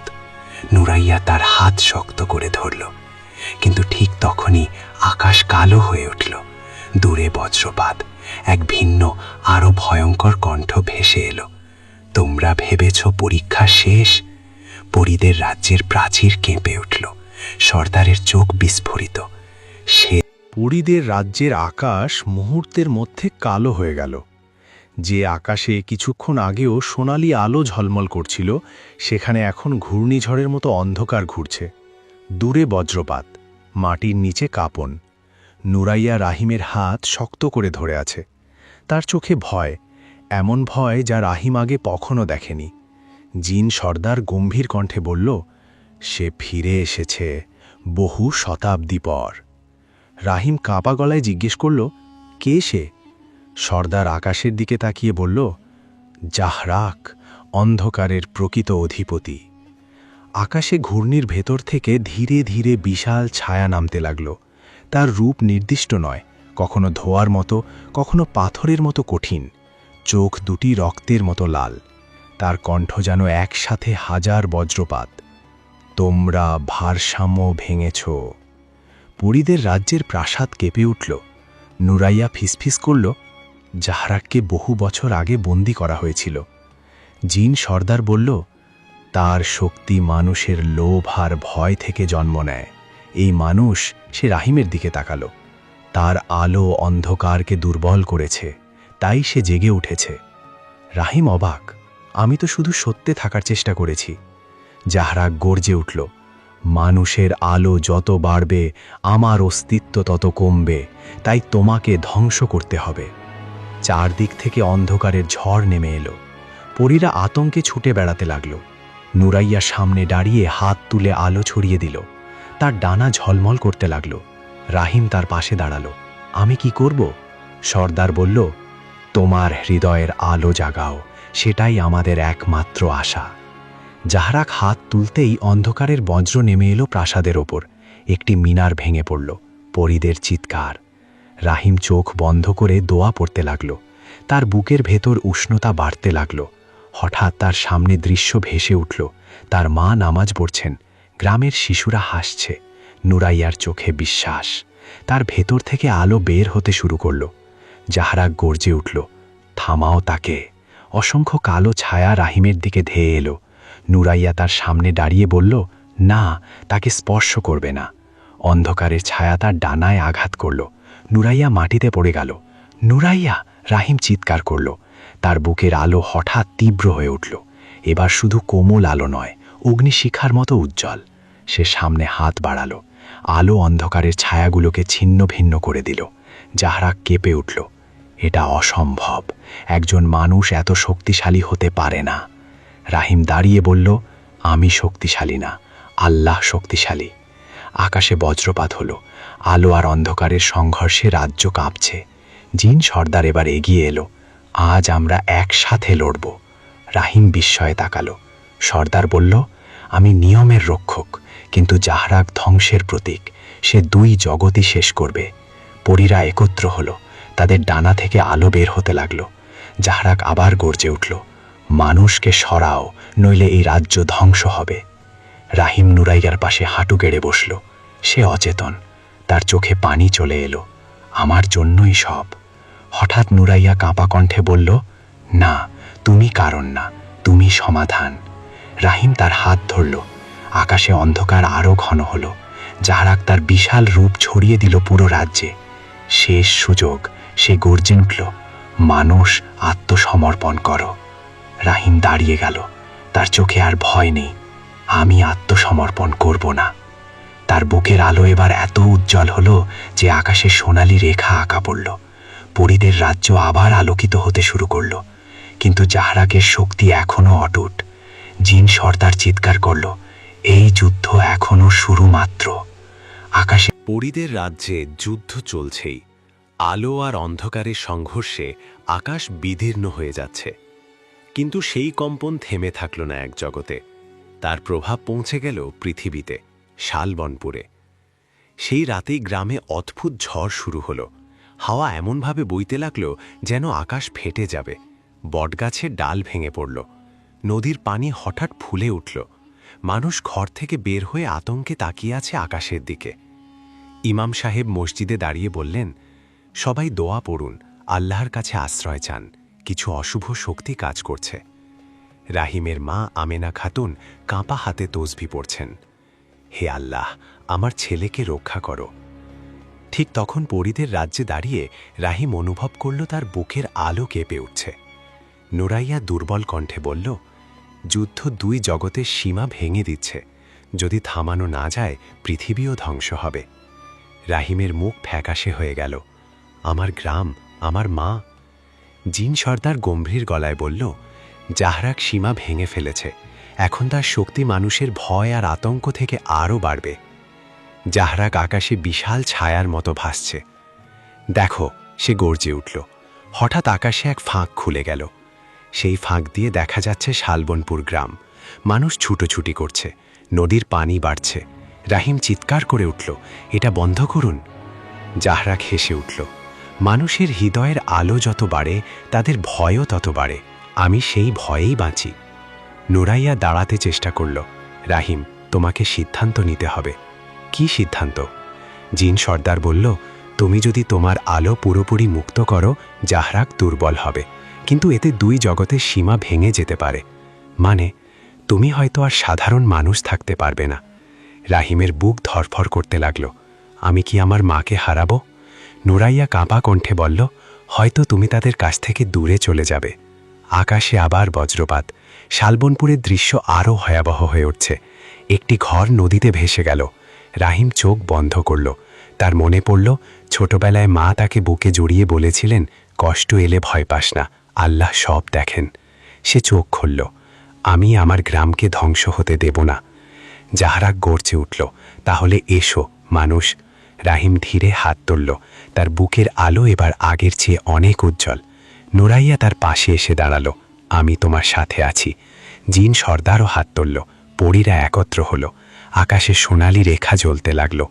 রাহিম গভীর কণ্ঠে বলল, হে আল্লাহ, আমাকে সঠিক পথে রাখো। তার বুক থেকে বিশাল আলোর তরঙ্গ বের হলো। সে আলো আকাশের ফাঁক দিয়ে পৃথিবীর দিকে ছুটে গেল। শালবনপুরের আকাশে হঠাৎ সোনালি আলো ছড়িয়ে পড়ল। ঝড় থেমে যেতে শুরু করল। নদীর পানি ধীরে ধীরে কমতে লাগল। মানুষ বিস্ময়ে তাকিয়ে আছে। কেউ বলল, আল্লাহর রহমত নেমেছে। কিন্তু পরীদের রাজ্যে জাহরাক প্রচণ্ডভাবে কেঁপে উঠল। না, এই আলো আমার শক্তি কেড়ে নিচ্ছে। তার ছায়া ভেঙে ভেঙে যাচ্ছে। তবুও সে সম্পূর্ণ হার মানেনি। সে শেষ শক্তি জড়ো করে গর্জে উঠল, যদি আমি হারি, তোমাদের ভারসাম্যও ভেঙে যাবে। আকাশে বিশাল বিস্ফোরণ হলো। পরীদের প্রাসাদ কেঁপে উঠল।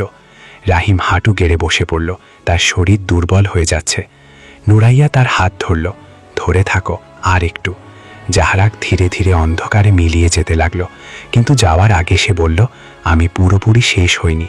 মানুষের হৃদয়ে যত ভয় থাকবে, আমি ফিরে আসব। আকাশ পরিষ্কার হতে শুরু করল। শালবনপুরে শান্তি নেমে এলো।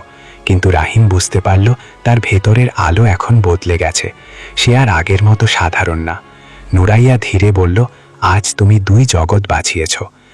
রাতটা ছিল অদ্ভুত শান্ত, কিন্তু সেই শান্তির ভেতরে যেন ঝড়ের পূর্বাভাস লুকিয়েছিল।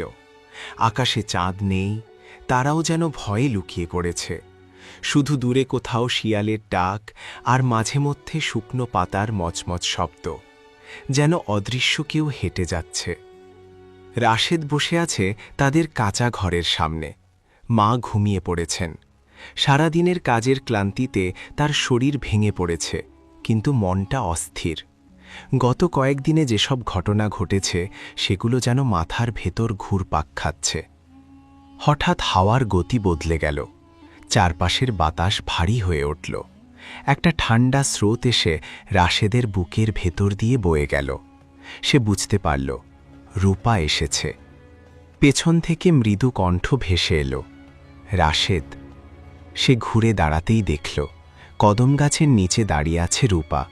আজ তার মুখে অদ্ভুত বিষণ্ণতা, চোখ দুটো লাল, যেন অনেক কেঁদেছে। রাশেদ ছুটে গেল তার কাছে। কি হয়েছে, তুমি কাঁদছ কেন? রূপা কিছুক্ষণ চুপ করে রইল, তারপর ধীরে ধীরে বলল, আমাদের জগতে সিদ্ধান্ত হয়ে গেছে। তারা আমাকে ফিরে যেতে বলেছে। আজ না হলে কাল আমাকে তোমাকে ছেড়ে চলে যেতে হবে। রাশেদের বুকের ভেতর যেন কেউ ছুরি চালিয়ে দিল। না, এটা হতে পারে না। তুমি তো বলেছিলে তুমি আমাকে ছেড়ে যাবে না। রূপার চোখ দিয়ে টপ টপ করে পানি পড়তে লাগল। আমি চাই না যেতে, কিন্তু আমাদের জগতের নিয়ম খুব কঠিন। আমি একজন জিন সর্দারের মেয়ে। আমার বিয়ে ঠিক করা হয়েছে জিন সেনাপতি আজরানের সাথে। রাশেদ মাটিতে বসে পড়ল। তার মনে হলো পৃথিবী থেমে গেছে। তুমি কি তাকে ভালোবাসো? রূপা মাথা নাড়ল। না, আমার হৃদয় শুধু তোমার জন্য। কিন্তু তারা আমার হৃদয় দেখে না, তারা দেখে ক্ষমতা আর বংশ। রাশেদ দাঁত চেপে বলল, তাহলে আমি লড়ব। আমি তোমাকে হারাতে পারবো না। রূপা ভয়ে কেঁপে উঠল। না রাশেদ, তুমি জানো না তারা কত শক্তিশালী। তারা চাইলে মুহূর্তে তোমাকে শেষ করে দিতে পারে। আমি দিন মজুর ছিলে, সারা জীবন লড়াই করে বেঁচে আছি। মৃত্যু আমাকে ভয় দেখাতে পারে না, কিন্তু তোমাকে হারানো, এটা আমি সহ্য করতে পারবো না। হাওয়া হঠাৎ আরও ঠান্ডা হয়ে গেল। কদম গাছের ডালপালা কাঁপতে লাগল। রূপা বুঝতে পারল, কেউ তাদের কথোপকথন নজরদারি করছে। সে দ্রুত রাশেদের হাত ধরে বলল, শোনো, কাল রাত 12টায় পুরনো শ্মশানের পাশে এসো। আমি তোমাকে একটা উপায় বলবো, হয়তো আমরা পালাতে পারবো। রাশেদ অবাক হল। পালানো? কোথায়? রূপা তার চোখে চোখ রেখে বলল, এই পৃথিবীর ভেতরেই এমন একটা স্থান আছে যেখানে জিনদের শক্তি কাজ করে না, কিন্তু সেটা খুঁজে পেতে হলে আমাদের আগে একটি পরীক্ষা পার হতে হবে। কি পরীক্ষা? রূপা কিছু বলতে যাচ্ছিল, ঠিক তখনই চারপাশে কালো ছায়া ঘনিয়ে এলো। কদম গাছের নিচে অদ্ভুত এক ছায়ামূর্তি দেখা দিল। তার চোখ দুটো লাল আগুনের মতো জ্বলছে। রূপা কেঁপে উঠল। সে এসেছে। রাশেদ সামনে দাঁড়িয়ে গেল। কে? ছায়ামূর্তিটি গভীর গর্জন করে বলল, মানুষের ছেলে, তুমি সাহস দেখাচ্ছ? জিন সর্দারের কন্যাকে ভালোবাসার দুঃসাহস করেছ? রাশেদ বুক সোজা করে বলল, ভালোবাসা দুঃসাহস নয়, এটা হৃদয়ের অধিকার। ছায়ামূর্তি হাসল, একটা ভয়ঙ্কর কাঁপানো হাসি। তুমি জানো না তুমি কার সাথে যুদ্ধ ঘোষণা করেছ? আমি আজরান, জিন সেনাপতি। রাশেদের চোখে আগুন জ্বলে উঠল। তাহলে তুমিই রূপার সেই ঠিক করা বর? আজরান রূপার দিকে তাকালো। তুমি মানুষটার সাথে দেখা করছো কেন? তোমার জন্য পুরো জগৎ অপেক্ষা করছে। রূপা দৃঢ় গলায় বলল, আমি তাকে ভালোবাসি। এই কথা শুনে চারপাশের বাতাস কাঁপতে লাগল। আজরানের চোখে রাগের আগুন ছড়িয়ে পড়ল। ভালোবাসা একজন গরিব মানুষের সাথে? তুমি কি তোমার বংশের সম্মান ভুলে গেছ? রূপা সামনে এগিয়ে এসে বলল, সম্মান হৃদয়ের ওপরে নয়। আজরান গর্জন করে উঠল। তার হাত থেকে কালো ধোঁয়া বের হয়ে রাশেদের দিকে ধেয়ে এলো। রাশেদ চোখ বন্ধ করে দাঁড়িয়ে রইল। কিন্তু ঠিক সেই মুহূর্তে রূপা তার সামনে এসে দাঁড়ালো। তার শরীর থেকে সাদা আলো ছড়িয়ে পড়ল, যা কালো ধোঁয়াকে প্রতিহত করল। আজরান বিস্মিত হয়ে গেল। তুমি আমার বিরুদ্ধে শক্তি ব্যবহার করলে। রূপা বলল, আমি কাউকে আঘাত করতে চাই না, কিন্তু রাশেদের ক্ষতি হতে দেব না। আজরান কিছুক্ষণ চুপ করে থাকল। তারপর ঠান্ডা গলায় বলল, ঠিক আছে, মানুষটার জন্য একটা সুযোগ থাকবে। যদি সে অগ্নিপথ পার হতে পারে তবে তোমাকে নিয়ে যেতে পারবে, না হলে তার মৃত্যু নিশ্চিত। রাশেদ অবাক হয়ে জিজ্ঞেস করল, অগ্নিপথ? আজরান বলল, আগামী পূর্ণিমার রাতে শ্মশানের পাশে আগুনের এক দরজা খুলবে। সেই দরজা পার হয়ে ছায়ার জগতে পৌঁছাতে হবে। সেখানে তোমার সাহস, বিশ্বাস আর ভালোবাসার পরীক্ষা হবে। যদি তুমি বেঁচে ফিরতে পারো তাহলে রূপা তোমার। রূপা আতঙ্কিত হয়ে বলল, না, এটা অসম্ভব। কেউ সেই পথ পার হয়ে ফিরে আসেনি। আজরান হেসে উঠল, তাই তো বলছি, একজন মানুষের পক্ষে অসম্ভব। রাশেদ দৃঢ় গলায় বলল, আমি রাজি। রূপা তার হাত শক্ত করে ধরল। তুমি বুঝতে পারছো না, এটা মৃত্যু ভাত। রাশেদ তার চোখে তাকিয়ে বলল, ভালোবাসা যদি সত্যি হয় তবে মৃত্যু ভয় নয়। আজরান ধীরে ধীরে অদৃশ্য হয়ে গেল। চারপাশ আবার নিস্তব্ধ হয়ে উঠল, শুধু দূরে রাতের পাখির ডাক। রূপা কাঁদতে কাঁদতে বলল, আমি তোমাকে হারাতে চাই না। রাশেদ তার কাঁধে হাত রাখল। তুমি যদি আমার পাশে থাকো আমি সব পারব। রূপা ফিসফিস করে বলল, অগ্নিপথে প্রবেশ করলে তোমার চারপাশে মায়া তৈরি হবে। তুমি তোমার মাকে দেখবে, তোমার শৈশব দেখবে, তোমার দারিদ্র্য তোমাকে টেনে ধরবে। তুমি যদি পিছনে ফিরে তাকাও সব শেষ। রাশেদ শান্ত কণ্ঠে বলল, আমি শুধু তোমাকে দেখব। রূপা তার বুকে মুখ লুকিয়ে দিল। পূর্ণিমার রাত, আর মাত্র 3 দিন। রাতের আকাশে তখন হালকা মেঘ সরে গিয়ে একটুখানি আলো ফুটে উঠেছে, যেন অন্ধকারের ভেতর আশা জন্ম নিচ্ছে। কিন্তু তাদের কেউ জানে না এই পরীক্ষার পেছনে আরো গভীর ষড়যন্ত্র লুকিয়ে আছে। জিন সর্দার নিজেই এই খেলার আয়োজন করেছে। পূর্ণিমার আগের রাত, আকাশে গোল চাঁদ উঠেছে, কিন্তু তার আলো যেন আজ স্বাভাবিকের চেয়ে বেশি তীক্ষ্ণ। বাতাসে এক ধরনের অদ্ভুত উত্তেজনা, যেন প্রকৃতি নিজেই জানে আগামী রাতেই ঘটতে যাচ্ছে এক ভয়ঙ্কর পরীক্ষা। রাশেদ সারাদিন কাজ করেও মন বসাতে পারেনি। ইট বহন করতে গিয়ে বারবার হাত ফসকে পড়েছে। ঠিকাদার বকেছে, কিন্তু সে কোনো জবাব দেয়নি। তার মাথায় শুধু একটাই চিন্তা, অগ্নিপথ। রাতে ঘরে ফিরে সে মায়ের পাশে বসে রইল। মা ভাত পরিবেশন করতে করতে বললেন, কি হয়েছে রে, তোর মুখ এত গম্ভীর কেন? রাশেদ হাসার চেষ্টা করল, কিছু না মা, একটু ক্লান্ত। মা তার মাথায় হাত বুলিয়ে দিলেন, তুই ছোটবেলা থেকেই এমন, যত কষ্টই হোক কাউকে বলিস না। এই কথা শুনে রাশেদের বুকটা হু হু করে উঠল। যদি মা জানতেন তার ছেলে আগামীকাল আগুনের দরজায় প্রবেশ করবে। রাত গভীর হলে সে চুপি চুপি বাইরে বেরিয়ে এলো। কদম গাছের নিচে আজ রূপা আগে থেকেই দাঁড়িয়েছিল। তার মুখে আজ এক অদ্ভুত স্থিরতা। রাশেদ, সে ধীরে বলল, সময় খুব কম। কাল রাত 12টায় আগুনের দরজা খুলবে। তার আগে তোমাকে কিছু জানতে হবে। রাশেদ মাথা নাড়ল। বল। রূপা চারপাশে তাকিয়ে নরম গলায় বলতে শুরু করল, অগ্নিপথ আসলে আগুন নয়, এটা মনের আগুন। তুমি যে জগতে প্রবেশ করবে সেখানে তোমার সব দুর্বলতা জীবন্ত হয়ে উঠবে। তারা তোমাকে ফিরিয়ে আনতে চাইবে। দুর্বলতা? হ্যাঁ, তোমার দারিদ্র্য, তোমার অপমান, তোমার ভয়, এমনকি তোমার মায়ের কান্নাও তোমার সামনে উপস্থিত হবে। রাশেদের চোখ ভিজে উঠল। মাকে দেখলে আমি কিভাবে নিজেকে সামলাবো? রূপা তার হাত ধরে বলল, মনে রাখবে, ওগুলো বাস্তব নয়, ওগুলো মায়া। যদি তুমি একবার বিশ্বাস করো যে ওগুলো সত্যি, তাহলে আগুন তোমাকে গ্রাস করবে। হঠাৎ দূরে বজ্রপাতের শব্দ হলো, যদিও আকাশ পরিষ্কার। রূপা বুঝতে পারল জিন জগতের কেউ নজর রাখছে। সে তাড়াতাড়ি বলল, আরও একটা কথা আছে। অগ্নিপথের শেষে ছায়ার দরবার আছে। সেখানে আমার বাবা, জিন সর্দার, তোমার অপেক্ষায় থাকবে। রাশেদ অবাক হয়ে গেল। তোমার বাবা নিজে? রূপা মাথা নাড়ল।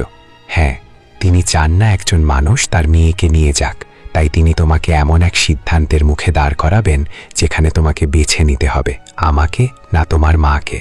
রাশেদের শরীর কেঁপে উঠল। এই কেমন পরীক্ষা? রূপার চোখে জল চলে এলো। তাই তো বলছি, এটা শুধু শক্তির পরীক্ষা নয়, হৃদয়ের পরীক্ষা। রাশেদ কিছুক্ষণ চুপ করে রইল। তারপর দৃঢ় গলায় বলল, আমি কাউকে হারাতে চাই না, কিন্তু যদি আমাকে বেছে নিতেই হয়, আমি সত্যকে বেছে নেব। ভালোবাসা যদি সত্যি হয় তবে সে কখনো অন্যায় চাইবে না।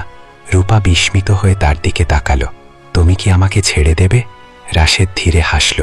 ভালোবাসা কাউকে ছিনিয়ে নেওয়া নয়। যদি তোমার সাথে থাকার জন্য আমাকে অন্যায় করতে হয়, তবে সে ভালোবাসা নয়। রূপার চোখে এক ফোঁটা অশ্রু ঝিলমিল করে উঠল। তোমার এই কথার জন্যই আমি তোমাকে ভালোবাসি। ঠিক তখনই চারপাশে ঠান্ডা কুয়াশা নেমে এলো। কুয়াশার ভেতর থেকে এক অদ্ভুত কণ্ঠ ভেসে এলো, সময় শেষ। রাশেদ চারদিকে তাকালো। কুয়াশার মাঝখানে কালো ছায়া নড়ছে। রূপা ফিসফিস করে বলল, ওরা এসেছে, আমাকে এখনই ফিরতে হবে। কাল রাত পর্যন্ত আমরা আর দেখা করতে পারবো না। রাশেদ তার হাত শক্ত করে ধরল। আমি কাল ঠিক সময় শ্মশানে থাকব। রূপা শেষবারের মতো তার দিকে তাকালো।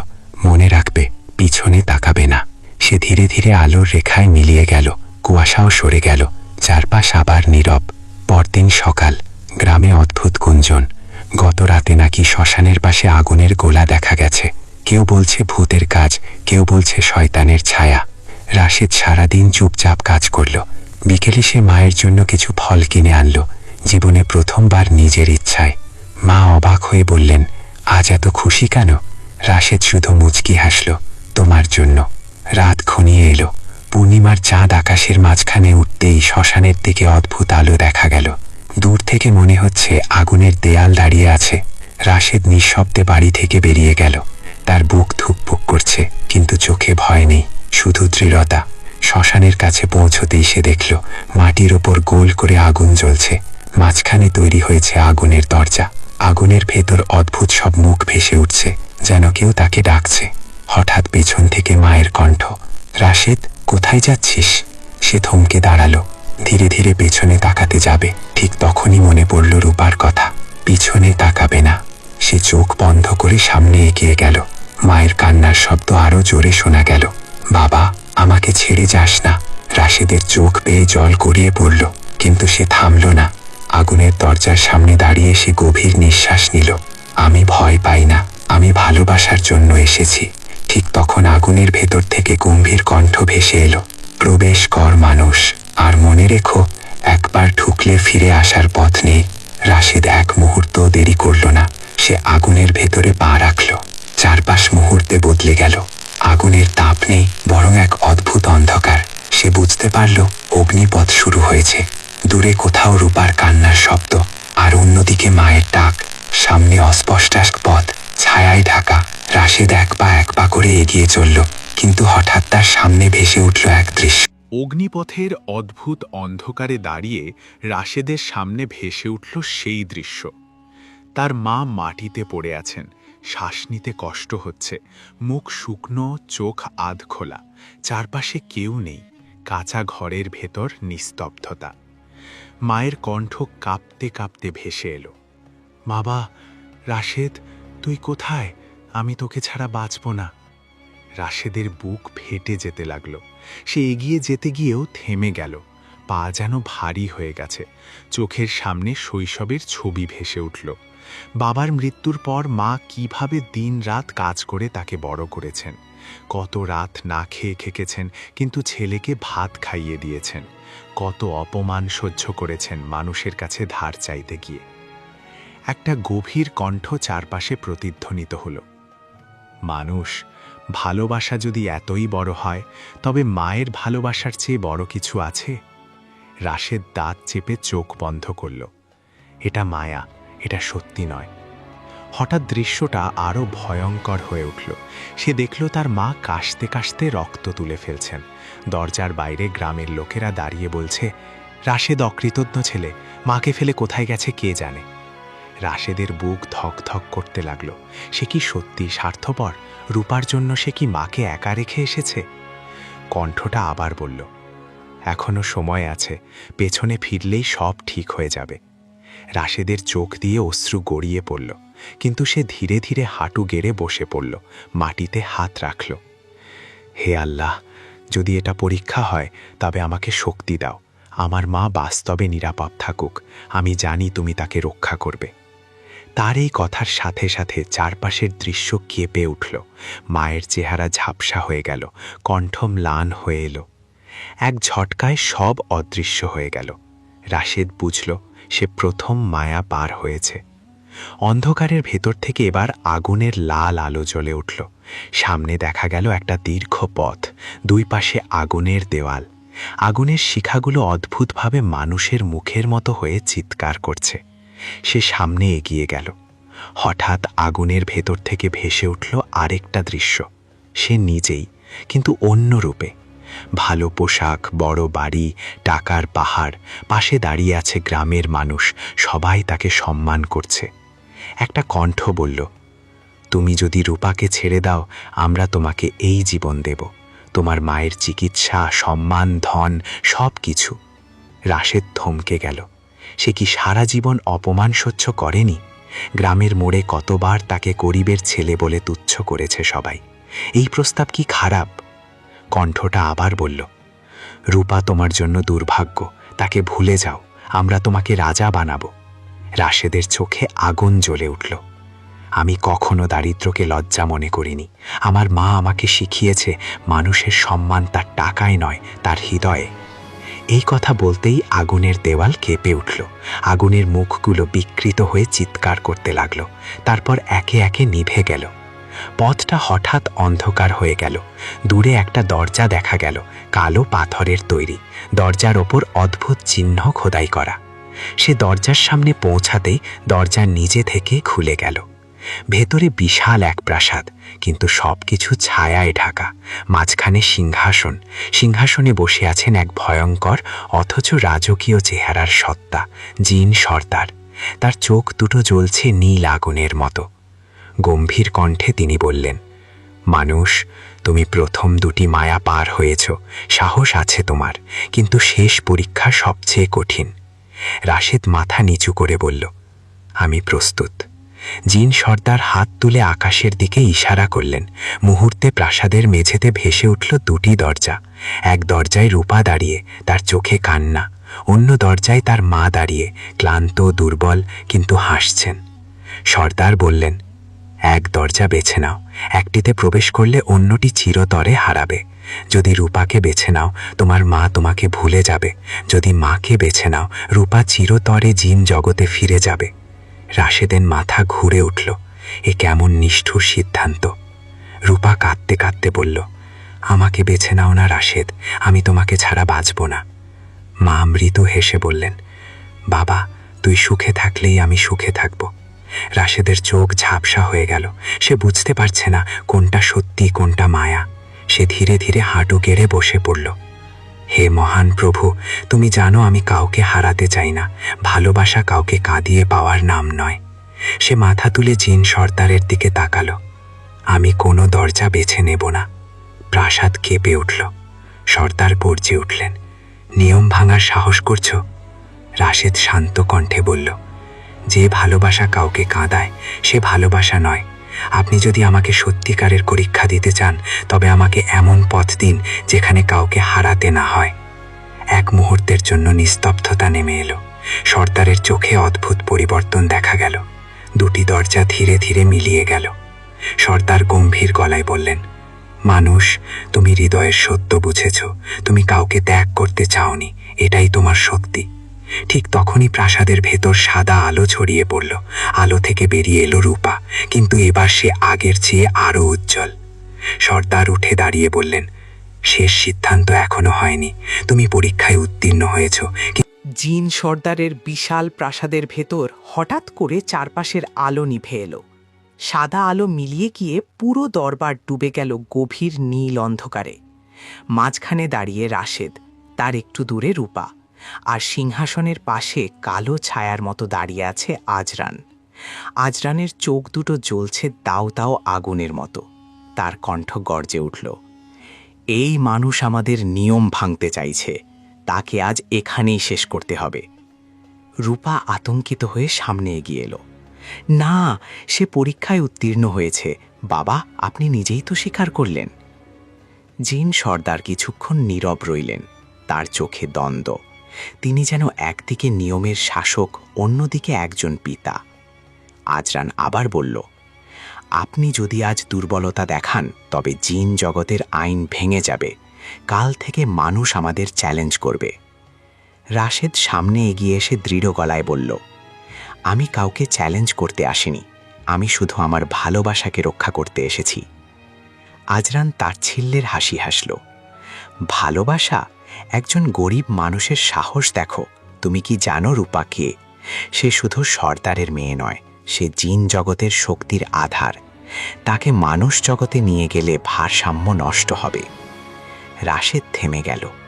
এই কথাটা সে আগে জানত না। সে রূপার দিকে তাকালো। রূপার চোখে লজ্জা আর কষ্টের ছাপ। রূপা ধীরে বলল, আমি জন্ম থেকেই শক্তির অধিকারী। আমার উপস্থিতিতে জিন জগতের আগুন শান্ত থাকে, তাই তারা আমাকে ব্যবহার করতে চায়। রাশেদের বুক ভারী হয়ে উঠল। তাহলে তুমি কি শুধু একটা শক্তির প্রতীক? তোমার নিজের ইচ্ছার কোনো মূল্য নেই? রূপা চোখ মুছে বলল, আমার ইচ্ছার মূল্য আছে, কিন্তু তারা সেটা মানতে চায় না। ঠিক তখনই প্রাসাদের মেঝে কাঁপতে শুরু করল। বিশাল স্তম্ভগুলো তুলে উঠল। ছাদের ওপর অদ্ভুত চিহ্ন জ্বলজ্বল করতে লাগল। জিন সর্দার গম্ভীর কণ্ঠে বললেন, আজরান থামো, শক্তি ব্যবহার করলে দরবার ভেঙে পড়বে। কিন্তু আজরান আর থামল না। সে হাত তুলে এক ঝলক কালো আগুন ছুড়ে দিল রাশেদের দিকে। রূপা চিৎকার করে উঠল। না! সে মুহূর্তে রূপার শরীর থেকে সাদা আলো বিস্ফোরিত হল। কালো আগুন সাদা আলোর সঙ্গে ধাক্কা খেয়ে চারদিকে ছড়িয়ে গেল। দরবার কেঁপে উঠল। রাশেদ মাটিতে পড়ে গেলেও অক্ষত রইল। সে উঠে দাঁড়িয়ে দেখল রূপা কাঁপছে, তার শক্তি কমে যাচ্ছে। আজরান ঠান্ডা কণ্ঠে বলল, দেখছ, মানুষটার জন্য সে নিজের শক্তি নষ্ট করছে। আর একটু চাপ দিলেই সে দুর্বল হয়ে পড়বে। রাশেদের রক্ত গরম হয়ে উঠল। সে চিৎকার করে বলল, আমাকে আঘাত করো, তাকে নয়। আজরান হেসে উঠল, তোমাকে আঘাত করাই তো চাই। সে আবার হাত তুলতেই জিন সর্দার বজ্রের মতো গর্জে উঠলেন। পর্যাপ্ত। এক মুহূর্তে সব কিছু থেমে গেল। কালো আগুন নিভে গেল। প্রাসাদের কাঁপুনি থামল। সর্দার ধীরে ধীরে সিংহাসন থেকে নামলেন। তার পায়ের নিচে নীল আগুনের রেখা জ্বলছে। তিনি রাশেদের সামনে এসে দাঁড়ালেন। মানুষ, তুমি বুঝতে পারছো না, রূপাকে নিয়ে গেলে দুই জগতের ভারসাম্য নষ্ট হবে। কিন্তু তুমি সাহস দেখিয়েছ, হৃদয়ের সত্য দেখিয়েছ, তাই আমি শেষ এক সুযোগ দিচ্ছি। রাশেদ মাথা তুলে বলল, কি সুযোগ? সর্দার বললেন, তোমাকে নির্বাক অগ্নি পার হতে হবে। এটা অগ্নিপথের চেয়েও ভয়ঙ্কর। সেখানে কোনো মায়া থাকবে না, থাকবে শুধু সত্য। তোমার আত্মার গভীরতম ভয়, লুকানো পাপ, অজানা দুর্বলতা সব প্রকাশ নিঃশ্বাস পাবে। রূপা কেঁপে উঠল। বাবা, ও ইতিমধ্যেই অনেক কিছু পার হয়েছে। সর্দার কঠিন গলায় বললেন, শেষ পরীক্ষা ছাড়া সিদ্ধান্ত হবে না। আজরান ঠোঁট বাঁকিয়ে বলল, সে পারবে না। রাশেদ এক মুহূর্তও দেরি করল না। আমি রাজি। রূপা তার হাত ধরে কাঁদতে লাগল। তুমি কেন বারবার মৃত্যুর পথে যাচ্ছ? রাশেদ মৃদু হাসল, কারণ তোমাকে ছাড়া আমার জীবনও তো মৃত্যু। জিন সর্দার হাত তুলে আকাশে ইশারা করলেন। দরবারের মাঝখানে আগুনের এক সরু পথ তৈরি হলো। আগুন নেই, কিন্তু তার চারপাশে নীল শিখা নাচছে। সর্দার বললেন, এই পথের শেষে যদি তুমি দাঁড়িয়ে থাকতে পারো, তবে আমি নিজে তোমাদের সম্পর্ক স্বীকার করব। কিন্তু যদি তুমি পড়ে যাও, তোমার আত্মা চিরতরে এখানে বন্দী থাকবে। রাশেদ গভীর নিঃশ্বাস নিল। সে রূপার দিকে তাকালো। রূপার চোখে ভয়, ভালোবাসা, আশা সব একসাথে। সে ধীরে ধীরে আগুনের পথে পা রাখল। পথে পা দিতেই চারপাশ নিস্তব্ধ হয়ে গেল।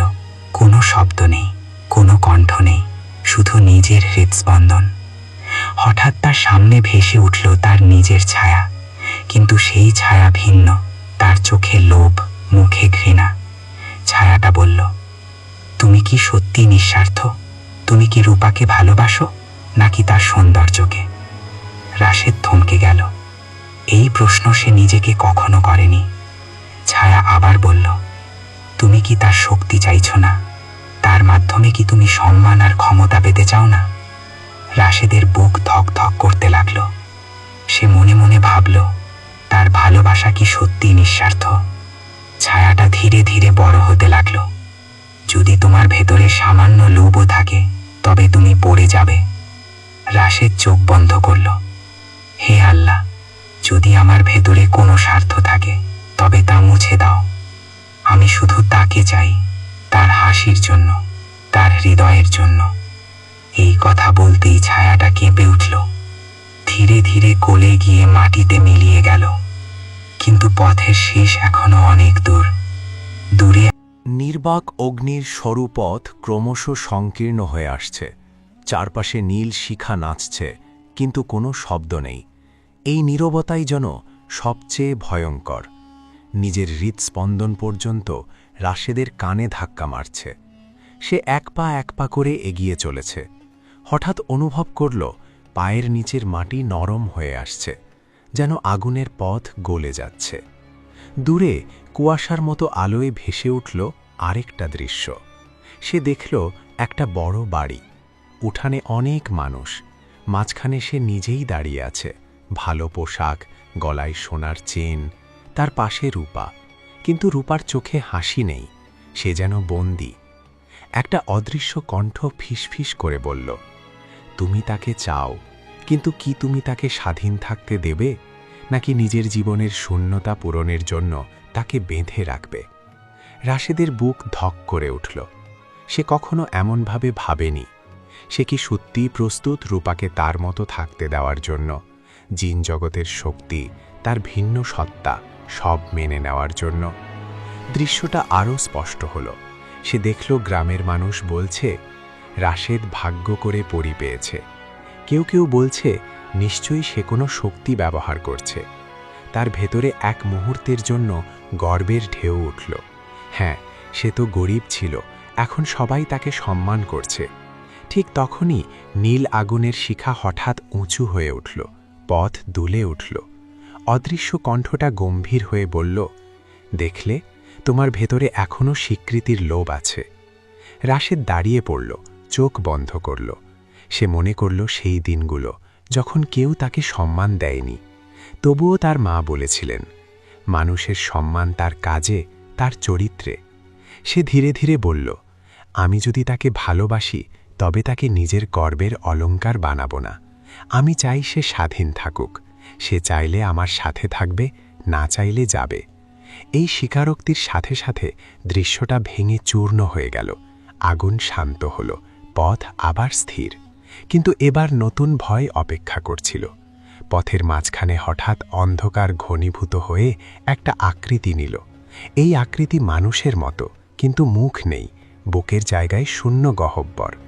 আকৃতিটা হাত বাড়িয়ে রাশেদের দিকে এগিয়ে এলো। হঠাৎ তার ভেতর থেকে নিজের কণ্ঠই বেরিয়ে এলো, তুই কিছুই না, তুই গরিব, তোর কোনো ভবিষ্যৎ নেই, রূপা তোকে একদিন ছেড়ে চলে যাবে। রাশেদের শরীর কেঁপে উঠল। এই ভয় সে লুকিয়ে রেখেছিল গভীরে। সে সবসময় ভাবত একদিন হয়তো রূপা বুঝবে সে মানুষের জগতে মানিয়ে নিতে পারছে না আর তাকে ছেড়ে চলে যাবে। আকৃতিটা আরও কাছে এলো। তুই তাকে ধরে রাখতে পারবি না, তোর হাতে কিছু নেই। রাশেদের চোখে জল চলে এলো। হয়তো আমার হাতে কিছু নেই, কিন্তু আমার হৃদয় আছে। সে বুক সোজা করে দাঁড়ালো। যদি সে চলে যেতে চায়, আমি তাকে আটকাবো না।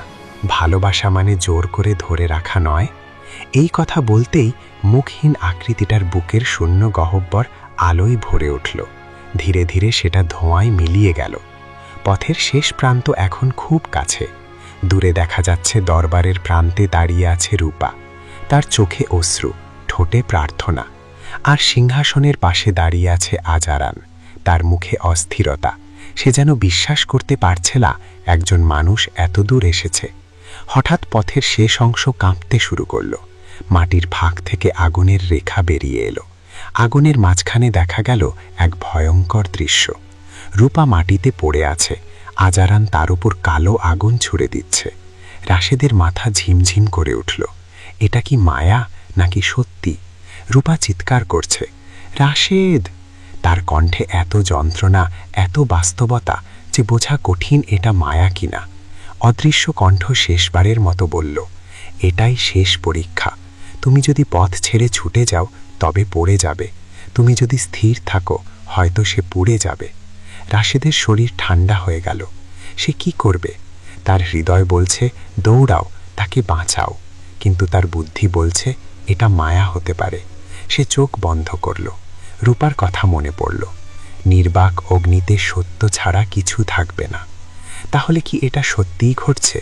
সে চোখ খুলে দেখল রূপার চোখ তার চোখের দিকে তাকিয়ে আছে। সেখানে ভয়ের চেয়ে বেশি বিশ্বাস। রাশেদ ধীরে ধীরে হাঁটু গেড়ে বসে পড়ল পথের মাঝখানে।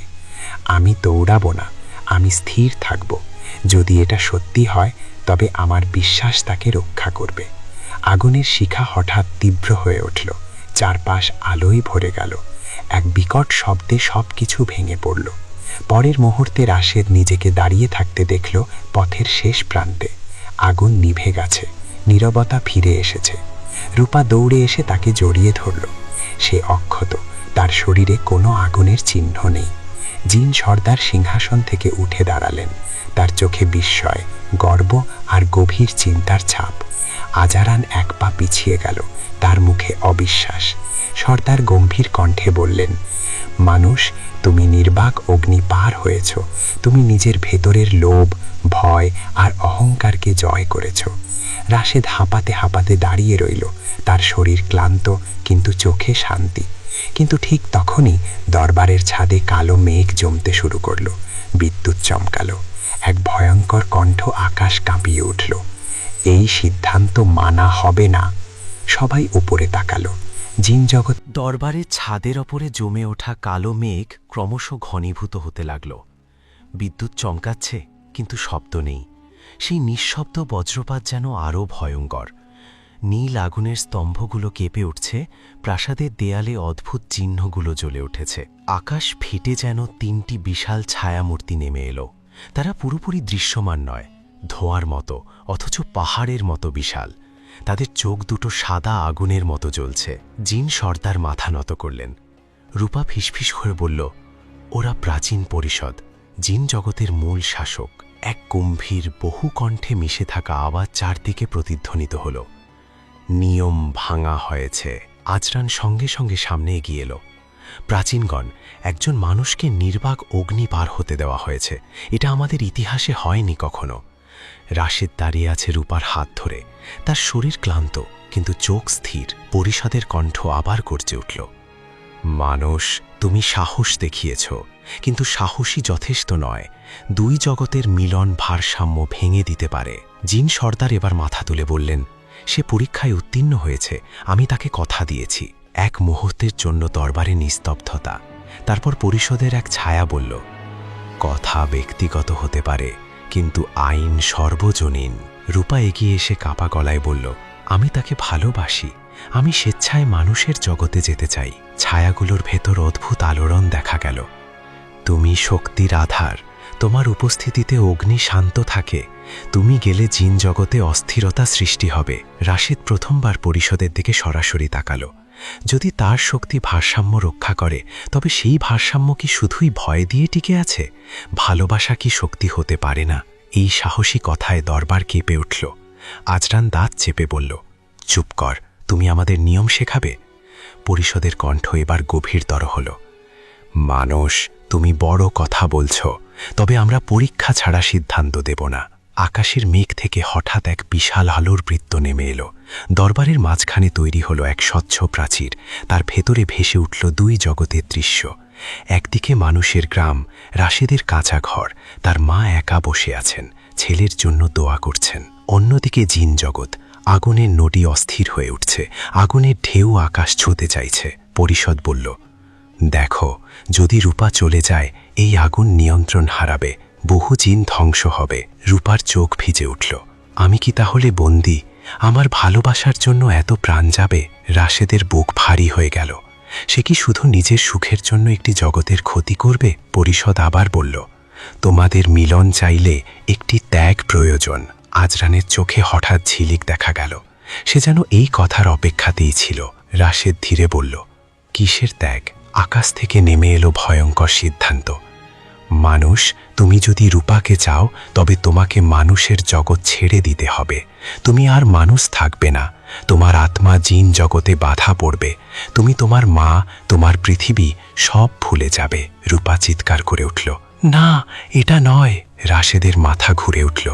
মানুষের জগৎ ছেড়ে দেওয়া মানে তার মাকে চিরতরে হারানো। তার শৈশব, তার মাটি, তার আকাশ সব শেষ। পরিষদের কণ্ঠ ঠান্ডা। এটাই একমাত্র উপায়, নইলে এই সম্পর্ক ভেঙে দিতে হবে। দরবারে নিস্তব্ধতা নেমে এলো। রূপা কাঁদতে কাঁদতে বলল, আমি চাই না তুমি আমার জন্য সব হারাও। রাশেদ ধীরে ধীরে তার মুখ দুহাতে ধরল। ভালোবাসা যদি ত্যাগ না জানে, তবে সে ভালোবাসা নয়। রূপা মাথা নেড়ে বলল, না, আমি তোমাকে মানুষ হিসেবেই ভালোবেসেছি, তোমার মাটির গন্ধ, তোমার সংগ্রাম, সব কিছু নিয়ে। আমি চাই না তুমি বদলে যাও। জিন সর্দার নীরবে সব দেখছেন, তার চোখে কষ্টের ছাপ। আজরান এগিয়ে এসে বলল, মানুষ, সিদ্ধান্ত নাও এখনই। রাশেদ চোখ বন্ধ করল। সে কল্পনা করল তার মা একা বসে আছেন, হয়তো ছেলের অপেক্ষায়। সে কল্পনা করল রূপা তার পাশে, কিন্তু সে আর মানুষ নয়। দুটি জগতের মাঝখানে দাঁড়িয়ে সে বুঝল এই সিদ্ধান্ত শুধু তার নয়, এটা দুই জগতের ভবিষ্যৎ। হঠাৎ সে চোখ খুলে পরিষদের দিকে তাকালো। আমি মানুষ হয়েই তাকে ভালোবাসি, আমি মানুষ হয়েই তার পাশে থাকতে চাই। যদি আমার পরিবর্তন প্রয়োজন হয়, তবে সেই পরিবর্তন হোক হৃদয়ের, সত্তার নয়। পরিষদ স্তব্ধ হয়ে গেল। আজরান অবিশ্বাসে তাকিয়ে রইল। রাশেদ আবার বলল, আমি আমার মা, আমার মাটি ত্যাগ করব না, কিন্তু আমি রূপাকেও ত্যাগ করব না। যদি ভারসাম্য রক্ষা করতে হয়, তবে অন্য পথ খুঁজুন। ভালোবাসা ধ্বংসের কারণ হতে পারে না। দরবারে গভীর নীরবতা। আকাশের মেঘ ধীরে ধীরে ঘুরতে লাগল। পরিষদের এক কণ্ঠ ধীরে বলল, অদ্ভুত, একজন মানুষ আমাদের শেখাচ্ছে ভারসাম্যের নতুন অর্থ। জিন সর্দারের চোখে আশার ঝিলিক ফুটল, কিন্তু ঠিক তখনই আগুনের নদী প্রচণ্ডভাবে ফেটে উঠল। দরবার কাঁপছে। আগুনের নদী উন্মত্ত সাপের মতো ছটফট করছে। আকাশের কালো মেঘে বিদ্যুৎ চমকাচ্ছে, কিন্তু বজ্রপাত মাটিতে পড়ছে না। মনে হচ্ছে পুরো জিন জগৎ যেন নিঃশ্বাস আটকে আছে। প্রাচীন পরিষদের ছায়াগুলো বিশাল হয়ে উঠেছে। তাদের কণ্ঠ এবার আরও গভীর, আরও ভারী। সময় শেষের পথে, ভারসাম্য টলছে। রূপা রাশেদের হাত শক্ত করে ধরে আছে, তার আঙুল কাঁপছে। কিছু একটা করো, সে ফিসফিস করে বলল, যেন তার বিশ্বাসের শেষ আশ্রয় রাশেদই। রাশেদের ভেতরে ঝড় বয়ে যাচ্ছে। সে বুঝতে পারছে এটা আর শুধু তাদের প্রেমের প্রশ্ন নয়, এটা দুই জগতের অস্তিত্বের প্রশ্ন। হঠাৎ তার মনে পড়ল সেই প্রথম দিন, কদম গাছের নিচে রূপাকে প্রথম দেখার মুহূর্ত। তার চোখে তখনও ভয় ছিল না, ছিল কৌতূহল আর মায়া। সে তাকে কখনো শক্তির প্রতীক হিসাবে দেখেনি, দেখেছে একজন মানুষ, একজন সত্তা হিসেবে। সে ধীরে ধীরে সামনে এগিয়ে এলো, প্রাচীন পরিষদের দিকে তাকিয়ে বলল, আপনারা বলছেন ভারসাম্য নষ্ট হবে, কিন্তু এই ভারসাম্য কি একজনের উপর নির্ভর করে থাকা উচিত?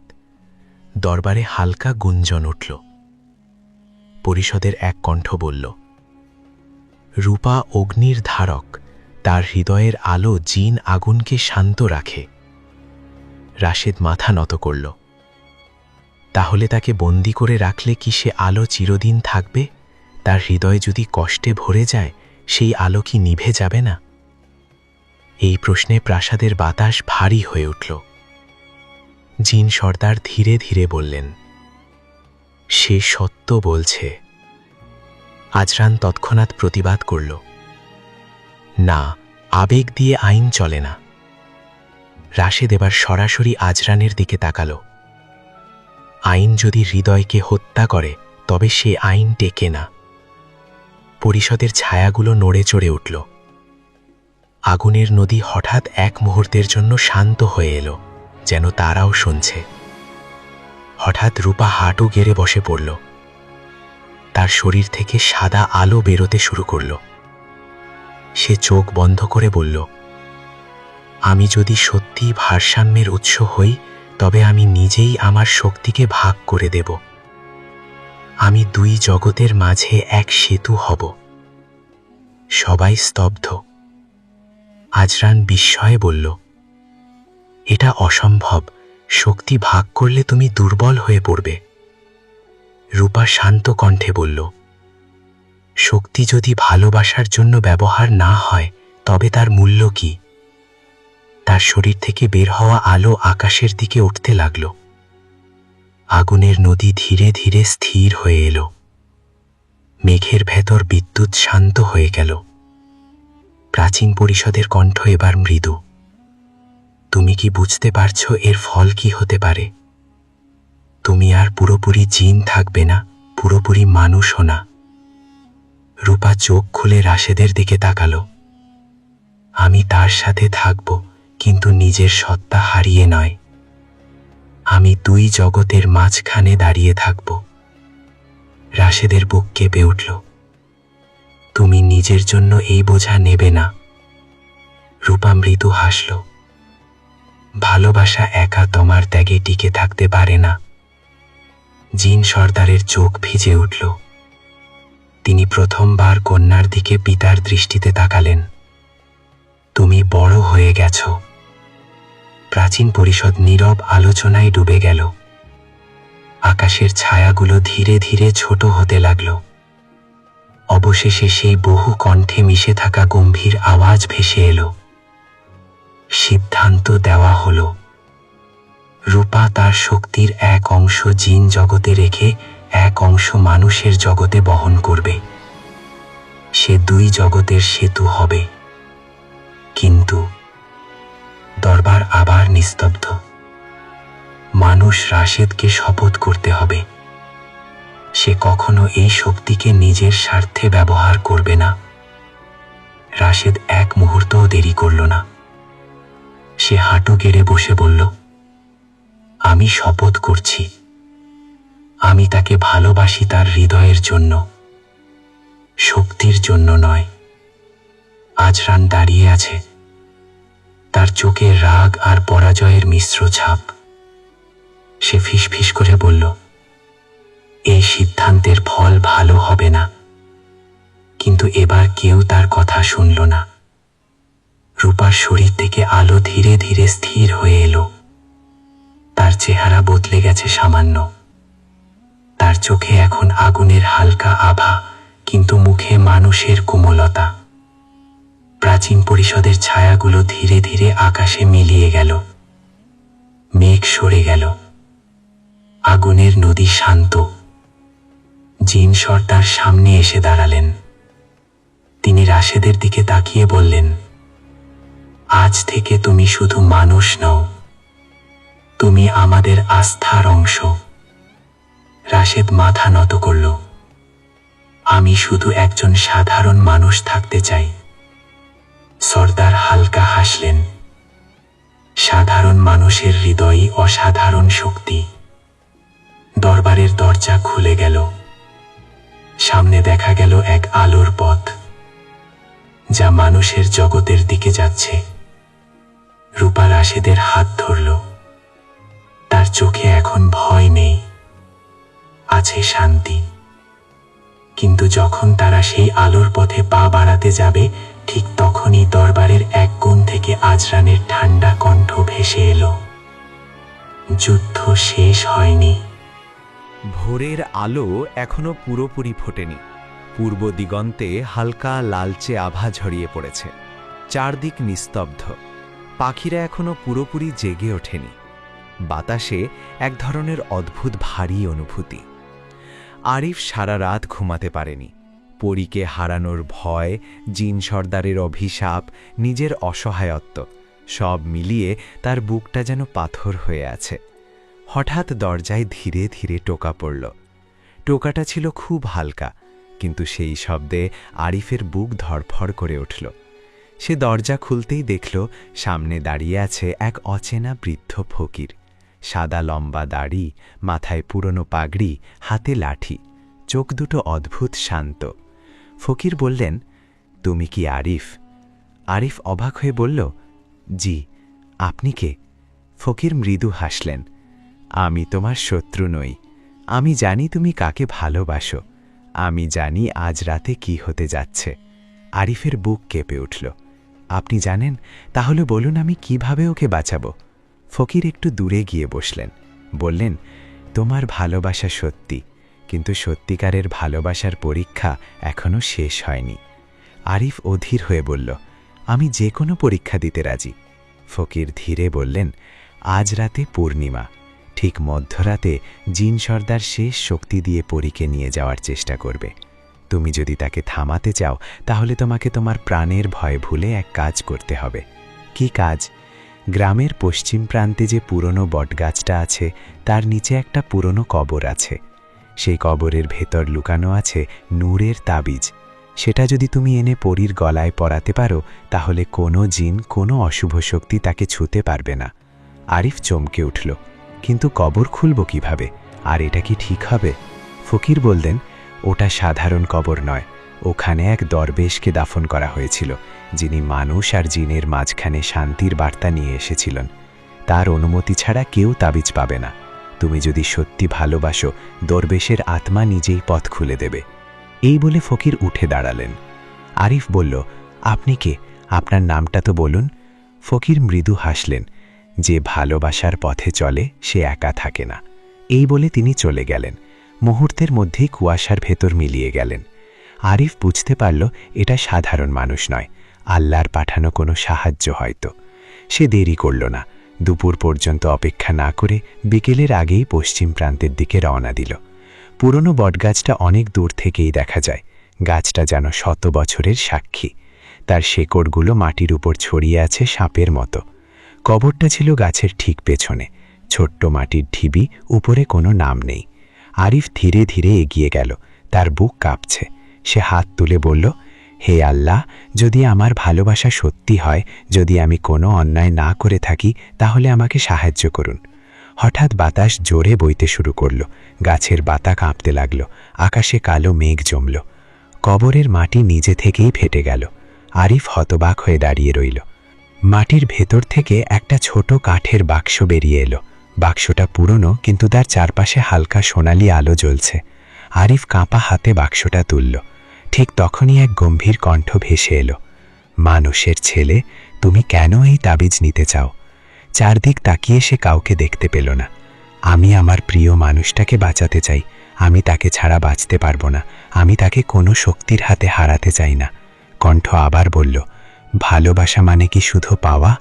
আরিফ চোখে পানি নিয়ে বলল, না, ভালোবাসা মানে তার সুখ।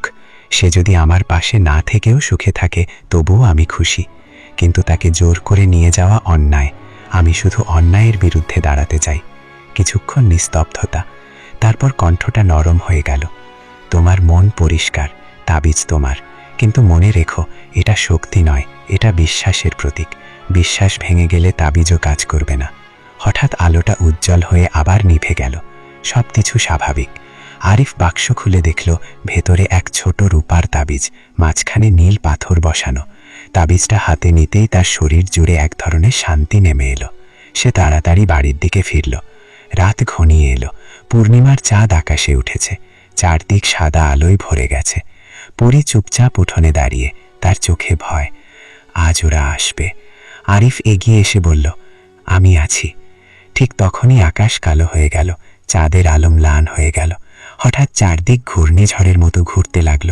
জিন সর্দারের গর্জন শোনা গেল। পরী, সময় শেষ। এক বিশাল কালো ছায়া নেমে এলো আকাশ থেকে। পরী কাঁপতে লাগল। আরিফ দেরি না করে তাবিজটা তার গলায় পরিয়ে দিল। মুহূর্তের মধ্যে নীল আলো চারদিকে ছড়িয়ে পড়ল। জিন সর্দার চিৎকার করে উঠল, অসম্ভব, এটা কি শক্তি! নীল আলো একটা ঢাল তৈরি করল পরীর চারপাশে। জিন সর্দার যত শক্তি প্রয়োগ করল ততই আলো উজ্জ্বল হতে লাগল। আরিফ চিৎকার করে বলল, ভালোবাসা জোর করে কেড়ে নেওয়া যায় না। জিন সর্দার গর্জে উঠল, মানুষ, তুমি ভাবছ তুমি জিতে যাচ্ছ, এটা শেষ নয়। হঠাৎ সে এক অদ্ভুত মন্ত্র পড়তে লাগলো। আকাশে বিদ্যুৎ চমকালো, মাটি কাঁপতে লাগলো, নীল আলো কাঁপতে শুরু করলো। পরী কাঁপতে কাঁপতে বলল, আরিফ, আমি ভয় পাচ্ছি। আরিফ তার হাত শক্ত করে ধরল, আমি আছি, কিছু হবে না। কিন্তু হঠাৎ জিন সর্দার নিজের বুক থেকে আগুনের মতো লাল আলো বের করে তাবিজের দিকে ছুঁড়ে মারল। তাবিজে ফাটল ধরল, নীল আলো দুর্বল হয়ে গেল। আরিফের বুক কেঁপে উঠল। জিন সর্দার হেসে উঠল, বিশ্বাস দুর্বল হলে এই শক্তি ভেঙে যায়। পরী হঠাৎ চিৎকার করে বলল, না, আমাদের বিশ্বাস দুর্বল নয়। সে চোখ বন্ধ করে দোয়া পড়তে লাগলো। আরিফও চোখ বন্ধ করল। হঠাৎ তাদের চারপাশে আবার আলো জ্বলে উঠল, এইবার আগের চেয়ে আরো উজ্জ্বল। জিন সর্দার পিছিয়ে গেল। কিন্তু ঠিক তখনই এক ভয়ঙ্কর ঘটনা ঘটল। আকাশ যেন ছিঁড়ে গেছে। পূর্ণিমার সাদা আলো মুহূর্তেই গ্রাস করেছে এক গাঢ় নীল কালো অন্ধকার। সেই অদ্ভুত দরজা, যেন আকাশের বুকে জ্বলন্ত ক্ষত, ধীরে ধীরে আরও বড় হতে লাগল। সেখান থেকে বেরোতে লাগল বিশাল ডানাওয়ালা ছায়ামূর্তি। তাদের শরীর মানুষের মতো, কিন্তু চোখে আগুনের শিখা। চারদিকে শীতল বাতাস বয়ে গেল, যেন সময় নিজেই থেমে গেছে। জিন সর্দার পিছিয়ে গেল এক ধাপ। তার কণ্ঠে প্রথমবারের মতো ভয় শোনা গেল। ওরা প্রাচীন রক্ষী, এত দ্রুত কেন এলো? পরী কাপা গলায় বলল, ওরা আমার জগতের প্রহরী। মানুষ আর পরীর সীমা ভেঙে গেলে, ভারসাম্য নষ্ট হলে ওরা আসে। আজকের লড়াই শুধু তোমার আর জিন সর্দারের নয় আরিফ, এটা দুই জগতের প্রশ্ন। আরিফ শক্ত করে তার হাত ধরল। আমি কাউকে কষ্ট দিতে চাই না, আমি শুধু তোমাকে ভালোবাসি। প্রথম ছায়ামূর্তিটি মাটিতে নামল। তার পায়ের ছোঁয়ায় মাটি ফেটে গেল। কণ্ঠ ছিল বজ্রের মতো গভীর। পরিজাতের কন্যা, তুমি কি মানব লোকে নিজের ইচ্ছায় অবস্থান করছ? পরী মাথা তুলে বলল, হ্যাঁ, আমি কারো প্রভাবে নই, আমি ভালোবেসেছি। দ্বিতীয় রক্ষী বলল, ভালোবাসা সীমা মানে না, কিন্তু নিয়ম ভাঙার মূল্য আছে। জিন সর্দার সুযোগ বুঝে গর্জে উঠল, দেখলে, মানুষকে ভালোবেসে তুমি শুধু নিজের নয়, আমাদের জগতেরও সর্বনাশ ডেকে এনেছ। আরিফ এগিয়ে এসে বলল, থামুন, আমি দায় নেব। যদি শাস্তি দিতে হয় আমাকে দিন, কিন্তু ওকে জোর করে নিয়ে যাবেন না। রক্ষীদের চোখ একসাথে তার দিকে ঘুরে গেল। তাদের দৃষ্টি যেন বুকের ভেতর ঢুকে মন পড়তে পারছে। এক রক্ষী বলল, মানুষের ছেলে, তুমি জানো না তুমি কি চাইছ। পরী আর মানুষের মিলনে ভারসাম্য নষ্ট হয়। তোমাদের আয়ু আলাদা, শক্তি আলাদা, নিয়তি আলাদা। আরিফ শান্ত কণ্ঠে বলল, নিয়তি যদি আলাদা হয় তবে কেন আমাদের হৃদয় এক হলো? কথাটা শুনে মুহূর্তের জন্য নিস্তব্ধতা নেমে এলো। পরী চোখে জল নিয়ে বলল, আমি ফিরে যেতে চাই না। আমি মানুষের কষ্ট দেখেছি, তাদের ভালোবাসা দেখেছি। এখানে দুঃখ আছে, কিন্তু সত্যিকারের অনুভূতিও আছে। জিন সর্দার চিৎকার করে উঠল, ওকে থামাও, সে নিজের জাতের বিরুদ্ধে যাচ্ছে। প্রথম রক্ষী হাত তুলে আকাশে অদ্ভুত চিহ্ন আঁকল। মুহূর্তেই সময় যেন থেমে গেল, বাতাস স্থির। জিন সর্দার, আরিফ, পরী সবাই স্থির হয়ে গেল, শুধু রক্ষীরা চলাফেরা করতে পারছে। এক রক্ষী পরীর সামনে এসে নরম গলায় বলল, শেষবার জিজ্ঞেস করছি, তুমি কি নিশ্চিত? মানুষকে বেছে নিলে তোমার শক্তি কমে যাবে, তুমি মরণশীল হবে। পরীর চোখে অশ্রু ঝিলমিল করল। শক্তি দিয়ে কি করব? যদি হৃদয় খালি থাকে, আমি তার সঙ্গে সাধারণ জীবন চাই, কষ্ট থাকুক কিন্তু সত্য থাকুক। রক্ষীরা একে অপরের দিকে তাকালো। হঠাৎ সময় আবার চলতে শুরু করলো। প্রথম রক্ষী ঘোষণা করল, জিন সর্দার, তুমি সীমা ভেঙে বল প্রয়োগ করেছ, তোমার শক্তি সাময়িকভাবে হরণ করা হলো। মুহূর্তেই জিন সর্দারের শরীর থেকে কালো আগুন বেরিয়ে আকাশে মিলিয়ে গেল। সে হাঁটু গেড়ে বসে পড়ল। সে গর্জে উঠল, এটা অন্যায়। রক্ষী বলল, অন্যায় তুমি শুরু করেছ। তারপর রক্ষীর দৃষ্টি গেল আরিফ ও পরীর দিকে। মানুষ ও পরী, তোমাদের সামনে দুই পথ। এক, এখনই আলাদা হয়ে যাও আর সব স্বাভাবিক হবে। দুই, একসাথে থাকো কিন্তু তোমাদের জীবন হবে পরীক্ষায় ভরা। পরী তার অতি প্রাকৃত শক্তি হারাবে, মানুষ হবে তার একমাত্র আশ্রয়। আরিফ এক মুহূর্তও দেরি করল না। আমি ওকে ছাড়া কিছু চাই না। পরী তার হাত শক্ত করে ধরল। আমিও। হঠাৎ আকাশে প্রচণ্ড আলো ঝলসে উঠল। পরীর ডানাগুলো, যেগুলো এতদিন অদৃশ্য থাকলেও তার শক্তির প্রতীক ছিল, হালকা আভায় ফুটে উঠল। তারপর ধীরে ধীরে সেই আলো নিভে গেল। ডানাগুলো মিলিয়ে গেল চিরতরে। পরী মাটিতে পড়ে গেল। আরিফ ছুটে তাকে জড়িয়ে ধরল। পরী, চোখ খোলো। রক্ষীদের কণ্ঠ ভেসে এলো, আজ থেকে সে সাধারণ মানবী। তার জীবন তোমার মতোই ক্ষণস্থায়ী। তাকে রক্ষা করা এখন তোমার দায়িত্ব। আকাশের দরজাটা ধীরে ধীরে বন্ধ হতে লাগল। রক্ষীরা একে একে মিলিয়ে গেল। সবকিছু আবার স্বাভাবিক। পূর্ণিমার আলো ফিরে এলো। জিন সর্দার মাটিতে বসে শক্তিহীন, রাগে কাঁপছে। সে ফিসফিস করে বলল, তোমরা ভাবছ সব শেষ? আমি অপেক্ষা করব, সময় বদলাবে। কিন্তু তার কণ্ঠ দুর্বল। আরিফ শুধু পরীর দিকে তাকিয়ে আছে। তার নিঃশ্বাস চলছে, কিন্তু খুব ধীরে। কিছুক্ষণ পর পরী চোখ খুলল। তার চোখে আর আগের মতো অদ্ভুত জ্যোতি নেই। এখন সেখানে মানুষের কোমলতা। সে মৃদু হেসে বলল, আমি এখন সত্যি তোমার মতো। আরিফের চোখে পানি চলে এলো। তুমি সব ছেড়ে দিলে। পরী বলল, আমি কিছু হারাইনি, আমি পেয়েছি। সেই রাতের পর গ্রাম যেন নতুন করে শ্বাস নিল। কিন্তু সুখের পথ কখনো সহজ নয়। পরী এখন দুর্বল। সাধারণ মানুষের মতোই ক্ষুধা লাগে, ক্লান্ত হয়, অসুস্থ হয়। আরিফ দিনমজুরের কাজ করে, কষ্ট করে সংসার চালায়। গ্রামের মানুষ নানা কথা বলতে শুরু করল। ও মেয়ে হঠাৎ এলো কোথা থেকে? কেন তার চোখ এত আলাদা ছিল আগে? ও কি সত্যিই মানুষ? কথা, সন্দেহ, ঈর্ষা সব শুরু হলো। এক রাতে পরী চুপচাপ বলল, আরিফ, যদি কখনো আমার কারণে তোমার কষ্ট হয়, আমাকে ছেড়ে দিও। আরিফ দৃঢ় গলায় বলল, ভালোবাসা ত্যাগ নয়, আমরা একসাথে লড়ব। কিন্তু দূরে অন্ধকারের ভেতর শক্তিহীন হলে ভোরের আলো ধীরে ধীরে গ্রামটাকে জাগিয়ে তুলছিল, কিন্তু আরিফের ঘরে সেই আলো কোনো উষ্ণতা আনতে পারল না। পরী মাটির মেঝেতে পাতানো পুরনো কাঁথার উপর শুয়ে আছে। তার শ্বাস চলছে, কিন্তু দুর্বল। মানুষের শরীর, যেটা সে সদ্য পেয়েছে, তার জন্য এখনও নতুন, অচেনা। আরিফ সারা রাত এক মুহূর্তও ঘুমায়নি। পরীর কপালে ভেজা কাপড় বদলেছে বারবার, আগুনের মতো জ্বর। কখনো সে কেঁপে উঠছে, কখনো অস্পষ্টভাবে কিছু বলছে। আরিফ, আলোটা নিভে যাচ্ছে। পরীর ফিসফিস শব্দে আরিফের বুক কেঁপে উঠল। না, কিছু নিববে না, আমি আছি। কিন্তু সে নিজেও জানে সে অসহায়। তার হাতে টাকা নেই, ওষুধ নেই, শুধু ভালোবাসা আছে। সূর্য ওঠার সঙ্গে সঙ্গে গ্রামে গুঞ্জন শুরু হলো। ওই মেয়েটা নাকি ভয়ঙ্কর অসুস্থ।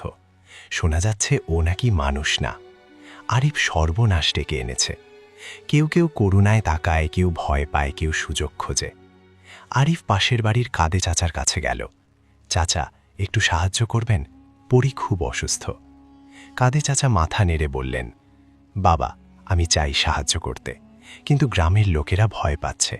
কেউ বলছে মেয়েটার শরীরে অশুভ আছে। আরিফ হতাশ হয়ে ফিরে এলো।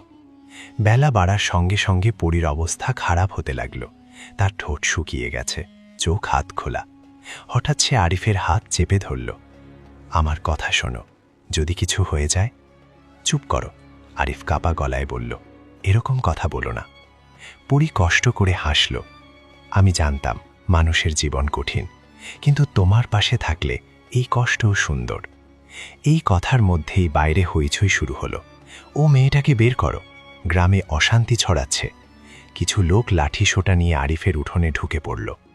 গ্রামের মাতব্বর গলা চড়িয়ে বলল, আরিফ, আমরা আর ঝুঁকি নিতে পারি না, ওই মেয়েটাকে গ্রাম ছাড়তে হবে। আরিফ দরজার সামনে দাঁড়িয়ে বলল, ও অসুস্থ, এখন বের করলেও মারা যাবে। একজন চেঁচিয়ে উঠল, মরুক, কিন্তু আমাদের গ্রাম বাঁচুক। ঠিক তখনই অদ্ভুত একটা ঘটনা ঘটল। হঠাৎ বাতাস ভারী হয়ে উঠল, আকাশে মেঘ জমল, দিনের আলো ম্লান হয়ে গেল। এক বৃদ্ধা ধীরে ধীরে সামনে এগিয়ে এলো। গ্রামের সবাই তাকে চেনে, মালিকা ফকিরনি। সে বহু বছর ধরে জঙ্গলে থাকে, অদ্ভুত কথা বলে। সে পরীর দিকে তাকিয়ে বলল, এই মেয়ে অশুভ নয়, এই মেয়ে ত্যাগের ফল। মাতব্বর অবাক হয়ে বলল, তুই কি জানিস?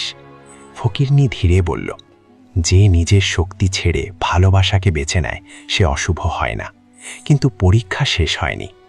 সবাই চুপ। ফকিরনি আরিফের দিকে তাকালো। ছেলে, যদি সত্যি ওকে বাঁচাতে চাস, আজ রাতের আগেই এক কাজ করতে হবে। কি কাজ?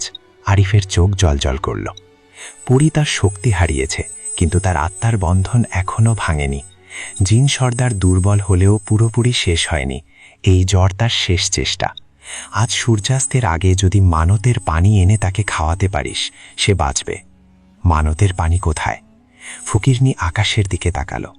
পাহাড়ের ওপারের কালো ঝর্ণায়।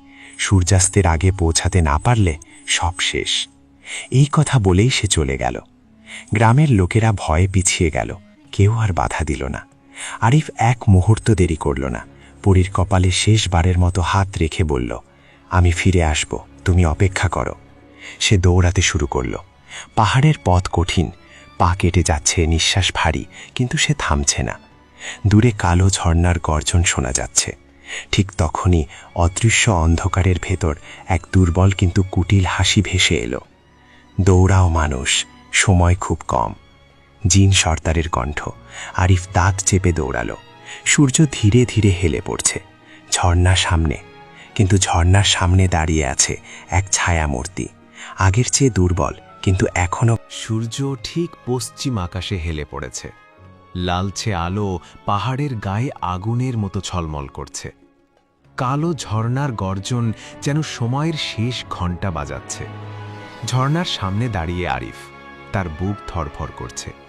সামনে দুর্বল কিন্তু এখনো ভয়ঙ্কর জিন সর্দার। জিন সর্দার কুটিল হাসি দিয়ে বলল, তুই ভাবছিস ভালোবাসা সব জয় করবে? মানুষ, তোর সময় শেষ হয়ে যাচ্ছে। আরিফ দাঁত চেপে বলল, সময় শেষ হলেও আমি থামব না। সে এক পা এগিয়ে গেল। ঝর্ণার সাদা আলো তার মুখে পড়ল। মনে হলো আলোর ভেতর থেকে কেউ তাকে সাহস দিচ্ছে। জিন সর্দার হাত তুলতেই বাতাস ঝড়ের মতো বইতে লাগল।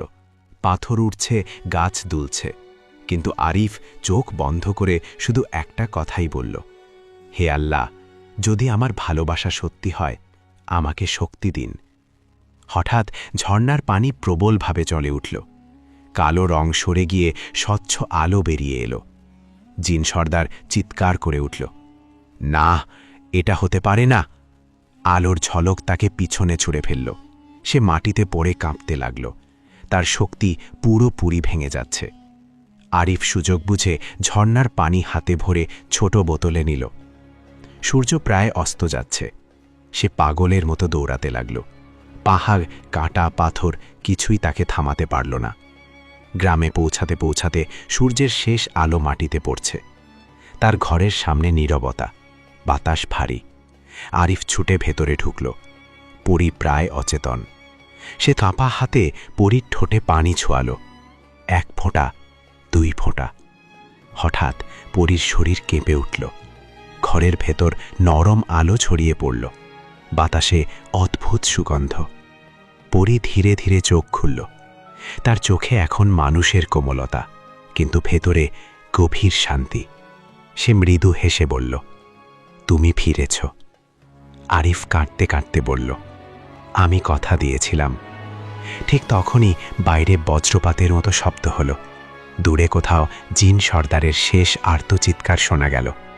তার কণ্ঠ মিলিয়ে গেল অন্ধকারে। অশুভ শক্তির অবসান। সবকিছু শান্ত। পরী উঠে বসার চেষ্টা করল। এবার তার শরীর স্বাভাবিক, জ্বর নেই। সে বলল, আজ থেকে আমি পুরোপুরি মানুষ। আমার শক্তি নেই, কিন্তু তোমার ভালোবাসা আছে। আরিফ তার হাত ধরে বলল, শক্তি দিয়ে সংসার হয় না, বিশ্বাস দিয়ে হয়। দিন কেটে গেল। গ্রামের মানুষ ধীরে ধীরে সব ভুলে গেল। তারা দেখল পরী সাধারণ মেয়ের মতো কাজ করছে, হাসছে, কাঁদছে। আরিফ এখনও দিনমজুর, কিন্তু তার চোখে এখন গর্ব, কারণ সে শুধু প্রেম জিতেনি, সে বিশ্বাস জিতেছে। এক সন্ধ্যায় মাঠের ধারে দাঁড়িয়ে সূর্যাস্ত দেখছিল তারা। পরী বলল, যদি আবার জন্ম হয়। আরিফ হাসল, তাহলে আবার খুঁজে নেব। আকাশে পূর্ণিমার চাঁদ উঠল। এইবার কোনো অশুভ ছায়া নেই, শুধু ভালোবাসার আলো। এই ছিল অসহায় দিনমজুর ছেলের সাথে সুন্দরী পরীর প্রেমের কাহিনী। ত্যাগ, পরীক্ষা, বিশ্বাস আর ভালোবাসার এক দীর্ঘ পথ চলা। প্রিয় দর্শক ও শ্রোতারা, আপনারা শুনছিলেন এই আবেগময়, রহস্যময় ও হৃদয়স্পর্শী এই গল্পটি আর যে মিজুয়ের কণ্ঠে, আপনাদের প্রিয় ইউটিউব চ্যানেল MS স্টোরি বক্সে। যদি গল্পটি আপনার হৃদয় ছুঁয়ে থাকে, যদি আরিফ আর পরীর ভালোবাসা আপনাকে একটুও আবেগী করা তোলে, তাহলে এখনই ভিডিওটিতে একটা লাইক দিন। কমেন্ট করে জানান আপনাকে কেমন লাগলো এই শেষ অধ্যায়। শেয়ার করুন আপনার বন্ধুদের সাথে। আর অবশ্যই MS স্টোরি বক্স চ্যানেলটি সাবস্ক্রাইব করে পাশে থাকুন, কারণ সামনে আসছে আরও নতুন রহস্যময় ইসলামিক থিম, ভালোবাসা।